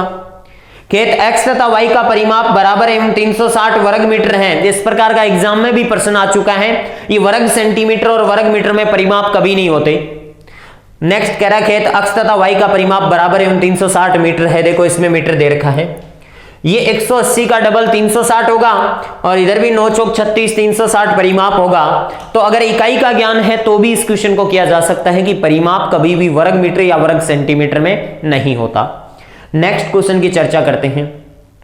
एक आयताकार बाग जिसकी लंबाई चौड़ाई से 4 मीटर अधिक है, अर्ध परिमाप 36 मीटर है, तो बाग की लंबाई वाली भुजा की माप होगी। लंबाई चौड़ाई से 4 मीटर अधिक है, चौड़ाई को अगर x मान लेता हूं तो लंबाई कितनी होगी, x प्लस कितनी 4। और अर्ध परिमाप आपको दे रखा है, इसका मतलब l प्लस b दे रखा है, ये दे रखा है आपको 36। तो x प्लस 4 बराबर कितना दे रखा है, 36 दे रखा है। हाँ जी, तो 2x बराबर कितना आएगा, 2x बराबर 36 में से 4 घटाओगे 32, x बराबर आपके पास में आ जाएगा 16। कितना आ जाएगा, 16। इसका मतलब आपके पास में चौड़ाई कितनी आ गई, 16, और लंबाई कितनी आ गई, 20। लंबाई आपको पूछी है तो 20 मीटर कौन से ऑप्शन में है, फर्स्ट ऑप्शन में है। तो इसकी बाग की लंबाई कितनी होगी, लंबाई होगी 16 प्लस 4 कितना, 20। दो वर्तों की परिधियों का अनुपात 3:1 है, तो इनके क्षेत्रफलों का अनुपात क्या होगा।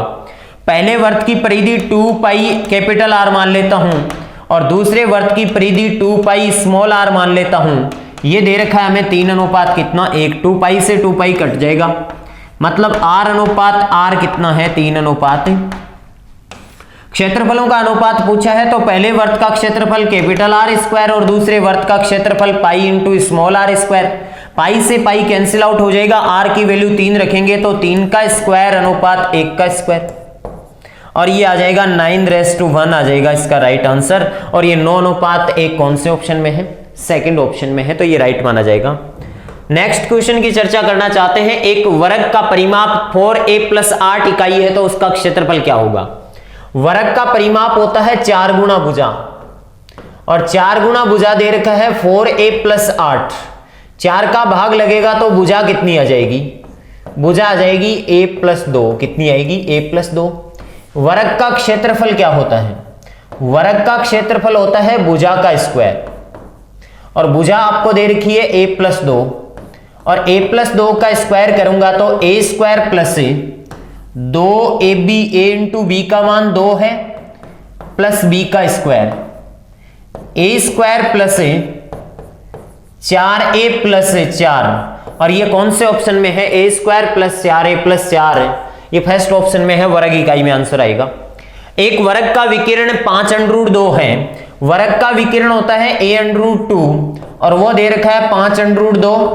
√2 से √2 कट जाएगा, a बराबर कितना आएगा, 5। और क्षेत्रफल पूछा है तो एरिया होता है भुजा स्क्वायर, और बताइएगा 5 का स्क्वायर कितना आएगा, 25 आएगा, जो कि 25 वर्ग सेंटीमीटर थर्ड ऑप्शन में है। किसी वर्ग तथा आयत, किसी वर्ग के विकिरण को दुगुना कर दिया जाए तो उसका क्षेत्रफल क्या होगा। एक वर्ग के विकिरण को दुगुना कर दिया जाता है तो उसका क्षेत्रफल क्या होगा। देखिएगा बंधु, मान लीजिएगा कि ये कोई वर्ग है जिसका विकिरण है 2 भुजाएं हैं 2 तो विकिरण होगा 2√2, होगा कि नहीं होगा। वर्ग के विकिरण को दोगुना करना है आपको, तो मैं बात करना चाहता हूं इसका क्षेत्रफल एरिया जो आएगा वो आएगा आपके पास में 4।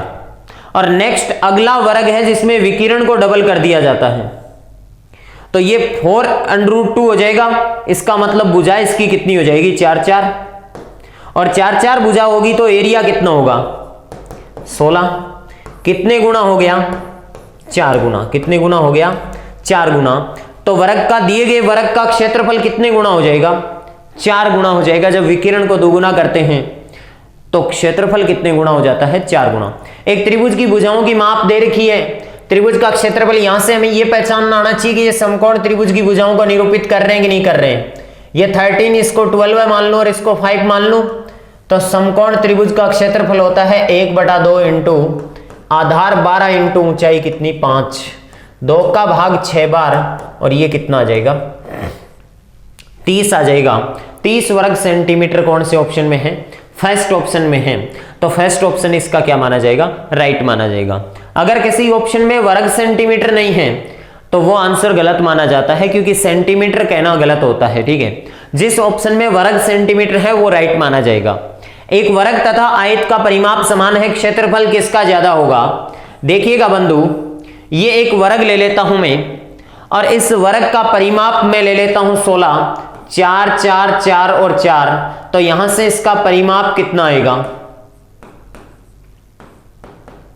16 आएगा। और एक आयत ले लेता हूं जिसका परिमाप ले लिया, लंबाई मैंने 5 ले ली, चौड़ाई मैंने 8 ले ली, तो इसका भी परिमाप कितना आएगा? 16 ही आएगा। सामने की भुजा 5 और ये 3, तो बताओ यहां से एरिया क्या आ रहा है? आयत का एरिया आ रहा है 15 लंबाई इंटू चौड़ाई, और वर्ग का एरिया आ रहा है कितना? 16, 4 इंटू 4। बताओ किसका क्षेत्रफल ज्यादा होगा? वर्ग का क्षेत्रफल ज्यादा होगा। जब परिमाप बराबर होते हैं तो वर्ग का क्षेत्रफल किससे ज्यादा आता है? आयत से ही ज्यादा आता है। नेक्स्ट है 24 सेंटीमीटर आधार वाले समकोण त्रिभुज का परिमाप 60 है, तो त्रिभुज की शेष 2 भुजाएं। समकोण त्रिभुज में एक आधार दे रखा है आपको 24, कितना दे रखा है? तो कर्ण जो होगा 24 से क्या होगा? बड़ी भुजा होगी। कर्ण 24 से बड़ी होगी, तो बताओ इसमें 24 से बड़ी सिर्फ और सिर्फ एक ऑप्शन में दे रखी है, और वो कितनी दे रखी है? 26। और ये अगर 26 मान के चलूं और अगर इस भुजा को 10 मान के चलूं, तो परिमाप देख लीजिएगा, यहां प्रूव हो रहा है क्या? 24 प्लस 26, 50 प्लस 10 कितना हो गया? 60 परिमाप हो गया। इसका मतलब राइट आंसर कौन सा होगा? 4th होगा। एक समबाहु त्रिभुज की भुजा 6 सेंटीमीटर, क्षेत्रफल समबाहु त्रिभुज का क्षेत्रफल होता है 3/4 इंटू भुजा स्क्वायर, √3/4 इंटू भुजा स्क्वायर समबाहु त्रिभुज का क्षेत्रफल होता है। तो 6 का स्क्वायर कर लीजिएगा 36, और 36 में 4 का भाग लगाओगे तो 9 कितना आ जाएगा? 3। 9 आपके एक ऑप्शन में दे रखा है और वो ऑप्शन है सेकंड। 9 सेंटीमीटर स्क्वायर आ जाएगा समबाहु त्रिभुज का क्षेत्रफल, क्योंकि समबाहु त्रिभुज का एरिया का सूत्र होता है, डेल्टा का फॉर्मूला होता है √3/4 इंटू भुजा स्क्वायर, ठीक है। नेक्स्ट क्वेश्चन के बारे में चर्चा करते हैं।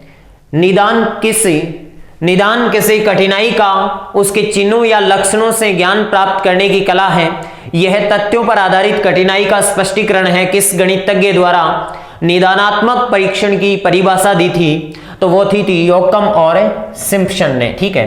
तो इसका राइट आंसर कौन सा माना जाएगा? सेकंड माना जाएगा। नेक्स्ट क्वेश्चन आपको कह रहा है निदानात्मक कार्य के लिए निम्न में से कौन सा असत्य कथन नहीं है? कौन सा असत्य कथन नहीं है? जो असत्य कथन नहीं है वो क्या होगा बंधु बताओ? सत्य है। और जो चीजें असत्य नहीं होती वो क्या होती हैं? सत्य होती हैं। तो पहला है शिक्षण का अंग है, बिल्कुल ये बात क्या है? सत्य है। दूसरा है आपके पास में मूल्यांकन का एक स्वरूप है, ये असत्य होती है, ये बात कहना गलत है। अनौपचारिक परीक्षण है, बिल्कुल ये बात भी क्या है? सत्य है। तो फर्स्ट और थर्ड कौन से ऑप्शन में आ रहा है? सेकंड गलत हो जाएगा, सेकंड गलत हो जाएगा आपके पास में। थर्ड ऑप्शन क्या माना जाएगा? राइट माना जाएगा। नेक्स्ट क्वेश्चन के बारे में चर्चा करते हैं। निदानात्मक परीक्षण के निर्माण में निम्न में से कौन से सूत्र से बचना चाहिए? ज्ञात से अज्ञात की ओर बचना चाहिए, ठीक है, क्योंकि निदानात्मक में अज्ञात से ज्ञात की ओर चलते हैं अपन, या सरल से कठिन की ओर चलते हैं, मूर्त से अमूर्त की ओर चलते हैं, लेकिन ज्ञात से अज्ञात की ओर निदानात्मक में नहीं चला जाता है, ठीक है। नेक्स्ट क्वेश्चन आपको क्या कह रहा है? उपचारात्मक शिक्षण के द्वारा सहायता नहीं मिलती है। बच्चे के सर्वांगीण विकास के लिए बिल्कुल मिलती है, शारीरिक कठिनाइयां दूर करने में नहीं मिलती। तो ये चीजें क्या होती हैं, इसका राइट आंसर लेके चलती हैं। नेक्स्ट हमें 115 नंबर क्वेश्चन क्या कह रहा है, 115 नंबर कह रहा है अच्छी परीक्षा में क्या नहीं होना चाहिए, व्यक्तिपरक नहीं होना चाहिए, बिल्कुल होना चाहिए, वस्तुनिष्ठता भी होनी चाहिए, विश्वसनीयता होनी चाहिए, विधि मान्यता नहीं होनी चाहिए। तो इसका राइट आंसर कौन सा माना जाएगा, फोर्थ माना जाएगा। नेक्स्ट क्वेश्चन हमें कह रहे हैं कि एक गणित के शिक्षक के शैक्षणिक सत्र के आरंभ में एक ग्रामीण विद्यालय में कार्यभार संभाला, उन्हें निम्न में से कौन से परीक्षण का उपयोग करना चाहिए, परिस्थितिगत परीक्षण का नहीं, नैदानिक परीक्षण का क्या करना चाहिए, उपयोग करना चाहिए। नेक्स्ट क्वेश्चन आपको क्या बोल रहा है, देखिएगा। नेक्स्ट क्वेश्चन आपको कह रहा है गणित विषय में विद्यार्थियों के विशिष्ट कमजोर क्षेत्र की पहचान की जा सकती है, मौखिक कार्य द्वारा नहीं होता है, उपलब्धि परीक्षण द्वारा नहीं, निदानात्मक परीक्षण द्वारा किया जा सकता है। किसके द्वारा किया जा सकता है, निदानात्मक परीक्षण के द्वारा किया जा सकता है। प्रत्येक इकाई के साथ ही मूल्यांकन होना कहलाता है, प्रत्येक इकाई के साथ ही मूल्यांकन होना कहलाता है नैदानिक मूल्यांकन। कैसा मूल्यांकन कहलाता है, नैदानिक मूल्यांकन कहलाता है। और नेक्स्ट क्वेश्चन आपको कह रहा है विद्यार्थियों में अध्ययन की खराब आदतों को हटाने के लिए विज्ञान शिक्षण को कौन सा शिक्षक अपनाना चाहिए, निदानात्मक शिक्षण या उपचारात्मक शिक्षण। इसका राइट आंसर कौन सा माना जाएगा, उपचारात्मक शिक्षण माना जाएगा। और लास्ट क्वेश्चन आपको कह रहा है उपलब्धि परीक्षण एवं नैदानिक परीक्षण में अंतर होता है, उद्देश्यों का, दोनों में किसका अंतर होता है, उद्देश्यों का। तो इस प्रकार से हमने मैथ्स के पेपर का सॉल्यूशन किया। ओके, क्वेश्चन है आपके 121वां टेस्ट का, बहुत शानदार क्वेश्चन है कि पर्यावरण अध्ययन का इतिहास से गहरा संबंध है, क्योंकि पर्यावरण इतिहास का निर्माण करता है, पर्यावरणीय योद्धा, दार्शनिक, सभ्य एवं असभ्य जातियों का निर्माण करता है, इतिहास का अध्ययन ही पर्यावरण है। तो इस क्वेश्चन का चौथा विकल्प सही होगा, 1 एवं 2 दोनों सही हैं। पर्यावरण इतिहास का निर्माण करता है, पर्यावरणीय योद्धा, दार्शनिक, सभ्य एवं असभ्य जातियों का क्या करता है, निर्माण करता है। क्वेश्चन नंबर 122 है कि पर्यावरण अध्ययन का संबंध है। तो पर्यावरण अध्ययन का संबंध जो है आपके इन सभी से, भूगोल एवं अर्थशास्त्र से, प्राकृतिक विज्ञानों से, राजनीति शास्त्र से। तो ये ध्यान में रखना है कि इसका चौथा विकल्प आपके क्या होगा, सही होगा। 123वां क्वेश्चन है कि विज्ञान प्राकृतिक विषय का व्यवस्थित ज्ञान एवं धारणाओं के मध्य संबंधों का तार्किक अध्ययन है, जिनमें से विषय व्यक्त होते हैं। उपरोक्त विज्ञान की परिभाषा किसने दी, WC Dampier, BS Bloom, Karl Popper, JWS Sullivan. इसके लिए आपकी बार बार ये क्वेश्चन आता है, बहुत शानदार ये प्रश्न है कि ये परिभाषा WC डेम्पियर ने दी। तो पहला विकल्प इसका क्या होगा, सही होगा। नेक्स्ट क्वेश्चन है कि बालक के सर्वांगीण विकास के लिए भौतिक विज्ञान एवं जैविक पर्यावरण विषयों का अन्य विषयों से सहसंबंध होना चाहिए, कि छात्र संचित ज्ञान के लिए नए ज्ञान का संबंध जोड़ता है, छात्रों का दृष्टिकोण विस्तृत बन जाता है, छात्र सभी विषयों को महत्वपूर्ण मानता है और उपयुक्त सभी। तो 124वें क्वेश्चन का जो है वो भी चौथा विकल्प आपके क्या होगा, सही होगा, कि सारे जो विकल्प हैं वो आपके क्या है, सही है। 125वां क्वेश्चन है कि पर्यावरण अध्ययन हर युग के लिए महत्वपूर्ण है, क्योंकि इसमें भौतिक वातावरण की जानकारी बढ़ती है, प्रत्यक्ष एवं अप्रत्यक्ष रूप से मानव जीवन प्रभावित होता है, छात्र अपने पर्यावरण की निकटता से जानकारी प्राप्त करता है और मानव को विभिन्न सामाजिक संसाधनों की जानकारी प्राप्त होती है। तो यहाँ इस क्वेश्चन का दूसरा विकल्प सही होगा। कौन सा विकल्प सही होगा, दूसरा, कि प्रत्यक्ष एवं अप्रत्यक्ष रूप से मानव जीवन क्या होता है, प्रभावित होता है। नेक्स्ट 126वां क्वेश्चन है कि राजस्थान की अर्थव्यवस्था में लघु एवं कुटीर उद्योगों के महत्वपूर्ण होने का कारण कौन सा है, कि ऐसा कौन सा कारण है जो महत्वपूर्ण है। सरल तकनीक, रोजगार में वृद्धि, रोजगार में स्थिरता, उपयुक्त सभी। मतलब 126वां क्वेश्चन है, ये भी बड़ा शानदार क्वेश्चन है और ये सब के सब जो है उपयुक्त ठीक है, लघु एवं कुटीर उद्योगों के महत्वपूर्ण होने के कारण। फिर इसके बाद में आता है महिंद्रा हाईटेक कंपनी के द्वारा विशेष आर्थिक क्षेत्र की स्थापना कहाँ की। तो इस क्वेश्चन का तीसरा विकल्प सही है कि जयपुर में की गई, और यहाँ पे चांदी की टकसाल भी है जो चांदी के सिक्के गढ़ने का काम करती है। कहाँ पर, जयपुर में महिंद्रा हाईटेक के द्वारा स्थापित। इसके बाद है मेवाड़ टेक्सटाइल मिल का कारखाना कहाँ स्थित है। तो मेवाड़ टेक्सटाइल मिल का कारखाना 1938 से संचालित है, वैसे 35 में इसका कार्य प्रारंभ हो गया, लेकिन 38 आपको मानना है, और ये भीलवाड़ा में है। तो दूसरा विकल्प इसका क्या होगा, सही होगा, ठीक है ना। तो 128वें क्वेश्चन का दूसरा विकल्प आपके क्या है, सही है। इसके बाद है भारतीय वस्त्र निगम के द्वारा वर्ष 1974 ईस्वी में किस सूती वस्त्र उद्योग को रोगन उद्योगों में सम्मिलित नहीं किया। तो आप जानते हैं कि उन्होंने एडवर्ड मिल्स को सम्मिलित किया, विजयनगर कॉटन मिल सम्मिलित की, और श्री महालक्ष्मी को नहीं किया, तो ये इसमें सम्मिलित नहीं थी। तो इस क्वेश्चन का तीसरा विकल्प सही होगा उम्मेदगंज कॉटन मिल्स। ठीक है ना, तो ये आपको ध्यान में रखना है। इसके बाद में आपके नेक्स्ट क्वेश्चन है मंगलम सीमेंट का कारखाना कहाँ स्थित है। तो मंगलम सीमेंट का कारखाना जो है ये मोडक कोटा में स्थित है। इस क्वेश्चन का चौथा विकल्प सही होगा। 129वें क्वेश्चन का कौन सा विकल्प सही होगा? चौथा। फिर उसके बाद है एशिया की सबसे बड़ी पन्ना मंडी कहाँ स्थित है। तो एशिया की सबसे बड़ी जो पन्ना मंडी है वो आपके जयपुर में स्थित है। तो 130वें क्वेश्चन का पहला विकल्प आपके क्या होगा? सही होगा। इसके बाद है राजस्थान की प्रथम औद्योगिक नीति कब बनाई गई। क्या राजस्थान की प्रथम औद्योगिक नीति कब बनाई गई? 1978, 1991, 1994 और 2010। तो ये जो क्वेश्चन है 131वां क्वेश्चन, इसका पहला विकल्प सही होगा। ये कब बनाई गई? 1978 में। ठीक है। फिर राजस्थान के किस शहर में अधिकतर औद्योगिक पार्क की स्थापना की गई है? ठीक है ना, तो राजस्थान के किस शहर में अधिकतर औद्योगिक पार्क हैं? तो सर्वाधिक जो औद्योगिक पार्क हैं वो आपके जोधपुर में है। तो यहाँ पर 132वें क्वेश्चन का तीसरा विकल्प आपके क्या होगा? सही होगा। बहुत शानदार ये प्रश्न है। बहुत सारे यहाँ पर थीम पार्क हैं जोधपुर में। हौजियरी पार्क कहाँ स्थित है? तो हौजियरी पार्क ये कपड़ा उद्योग के लिए प्रसिद्ध है। हौजियरी में जिसमें आपके इनरवियर बनते हैं, टी शर्ट बनते हैं, पायजामा बनते हैं, लूजर्स बनते हैं, तो उसके लिए प्रसिद्ध है। और ये चौपन के गांव भिवाड़ी में है। हौजियरी पार्क कहाँ पर है? चौपन के गांव भिवाड़ी में। और आप जानते हैं भिवाड़ी को आधुनिक राजस्थान का मैनचेस्टर कहते हैं। ये भी आपको ध्यान में रखना है कि भिवाड़ी को क्या कहा जाता है मित्रों? तो आधुनिक राजस्थान का मैनचेस्टर कहा जाता है। और मैनचेस्टर आप जानते हैं ये ब्रिटेन में है, और ब्रिटेन का आपके सूती वस्त्र उद्योग के लिए प्रसिद्ध आपके शहर है।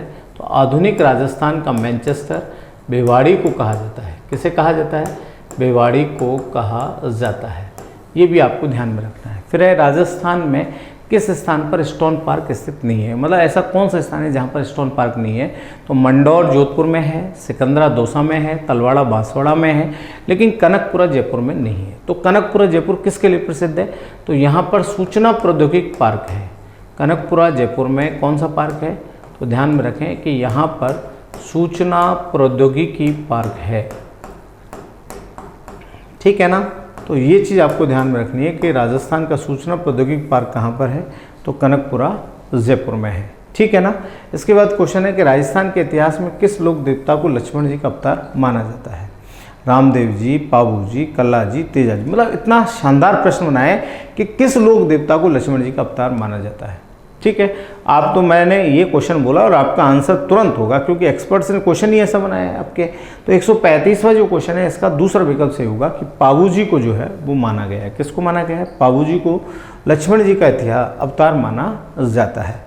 इसके बाद जो आपके जो क्वेश्चन है वह भाद्रपद शुक्ल सप्तमी को किस लोक देवता का मेला लगता है? कि भाद्रपद शुक्ल सप्तमी को किस लोक देवता का मेला लगता है? रामदेव जी, तेजा जी, देवनारायण जी और पाबू जी। ये चारों विकल्प आपके सामने दिए हुए हैं। तो ये ध्यान में रखना है कि देवनारायण जी को जो है भाद्रपद शुक्ल सप्तमी को आपके क्या भरता है? मेला भरता है देवनारायण जी का। ठीक है ना। फिर है शीश मेडी कहाँ स्थित है? ठीक है ना, कि शीश मेडी कहाँ स्थित है? नौहर हनुमानगढ़, हनुमान नगर, और फिर इसके बाद में हनुमान नगर और लोद्रवा और ददरेवा। तो ये ददरेवा में स्थित है। शीश मेडी कहाँ पर स्थित है? ददरेवा में। ये आपको ध्यान में रखना है। फिर एक गीत गोविंद, सुंदर संगार, मुल्ला दो प्याजा के लतीफ़े और कलीला दमना ग्रंथों का चित्रण किस शैली की विशेषता है? कि नाथद्वारा, मेवाड़, बीकानेर, किशनगढ़। ये चारों आपके विकल्प सामने दिए हुए हैं। तो इसका दूसरा विकल्प से होगा कि मेवाड़ की जो है ये क्या है? विशेषता है। ठीक है ना। इसके बाद क्वेश्चन है कि अमरदास भाटी, दाना भाटी, शंकरदास, राम सिंह भाटी, शिवदास किस शैली के चित्रकार थे? मतलब कि बीकानेर, मेवाड़, मारवाड़, कोटा के इनमें से किस शैली के चित्रकार थे? तो ये ध्यान में रखें कि मारवाड़ शैली के क्या है? चित्रकार हैं अमरदास भाटी, दाना भाटी, शंकरदास, राम सिंह भाटी और शिवदास। ठीक है ना। तो यहाँ तीसरा विकल्प आपके क्या होगा? सही होगा। इसके बाद में आपके क्वेश्चन 140 कि तनवगी लंबी, नुकीली चिबुक, सुराईदार गर्दन, लंबी कमल पंखुड़ी सी आंखें, दूर दूर तक फैली झीलें, उनमें केली करते हंस, बतख, सारस तैरती नौकाएं, केले के गाछ एवं रंग बिरंगे उब्बन आदि किस शैली की विशेषता है? तो 140वां जो क्वेश्चन है इसका तीसरा विकल्प सही होगा कि ये सब की सब विशेषताएं किशनगढ़ शैली की हैं। फिर इसके बाद क्वेश्चन है कि प्रसिद्ध रंग महल किस चित्र शैली में बना जिसमें भित्ति चित्र मिले हैं? कौन सी शैली है? ठीक है ना। तो शेखावटी, मेवाड़, बूंदी और ढूंढाड़, ठीक है। तो 141वां जो क्वेश्चन है इसका तीसरा विकल्प से होगा कि इसका बूंदी जो है इसके लिए प्रसिद्ध है। प्रसिद्ध रंगमहल किस चित्र शैली में बना जिसमें भित्ति चित्र मिले, कौन सी शैली है कि ये बूंदी है, कौन सी है, बूंदी। इसके बाद है बसलो चित्रण, बॉर्डर पर चित्रण किस शैली की विशेषता है, अलवर, बीकानेर, बूंदी और किशनगढ़, ठीक है ना। तो इस क्वेश्चन का पहला विकल्प सही है कि अलवर जो है कि बॉर्डर पर चित्रण जो है किस शैली की विशेषता है कि ये अलवर की विशेषता है, ठीक है। फिर इसके बाद में 143वां क्वेश्चन है कि राजस्थान में पहली महिला सांसद कौन है। बहुत शानदार क्वेश्चन है कि यहाँ सांसद पूछा है, उन्होंने ये नहीं कहा कि लोकसभा और राज्यसभा के। तो देखो पहली जो महिला सांसद रही है वो शारदा भार्गव रही है, और शारदा भार्गव जो है ये 1952 में राज्यसभा सांसद बनी। 1952 में क्या बनी, राज्यसभा सांसद बनी थी, कौन, शारदा भार्गव। जबकि आपके गायत्री देवी जो हैं ये 1962 में लोकसभा की सांसद बनी, और वहाँ क्वेश्चन ये नहीं पूछा कि पहली लोकसभा सांसद कौन है, वहाँ पूछा कि सांसद कौन है। अब सांसद तो राज्यसभा में भी होते हैं, लोकसभा में भी होते हैं, तो पहली यहाँ पर यदि महिला सांसद पूछा है तो शारदा भार्गव आंसर होगा, क्योंकि ये 1952 में राज्यसभा की सांसद बनी थी। 1962 में लोकसभा की सांसद जो हैं वो गायत्री देवी बनी। तो यहाँ 3 क्वेश्चन बन सकते हैं कि पहली महिला सांसद, तब तो शारदा भार्गव आएगा, पहली महिला राज्यसभा सांसद तो भी शारदा भार्गव आएगा, और क्वेश्चन आ जाएगी पहली महिला लोकसभा सांसद, तो फिर आपको गायत्री देवी करना है कि लोकसभा की पहली महिला सांसद कौन रही, गायत्री देवी रही। ये मैंने आपको एक्सप्लेन कर दिया। फिर निम्न में से कौन राजस्थान विधानसभा के प्रोटेम अध्यक्ष व उपाध्यक्ष रहे हैं, ठीक है। चारों विकल्प आपके सामने हैं, और इनमें पूनम चंद विश्नोई जो है इसका क्या होगा आंसर, ये प्रोटेम अध्यक्ष भी रहे, अध्यक्ष भी रहे और उपाध्यक्ष भी रहे।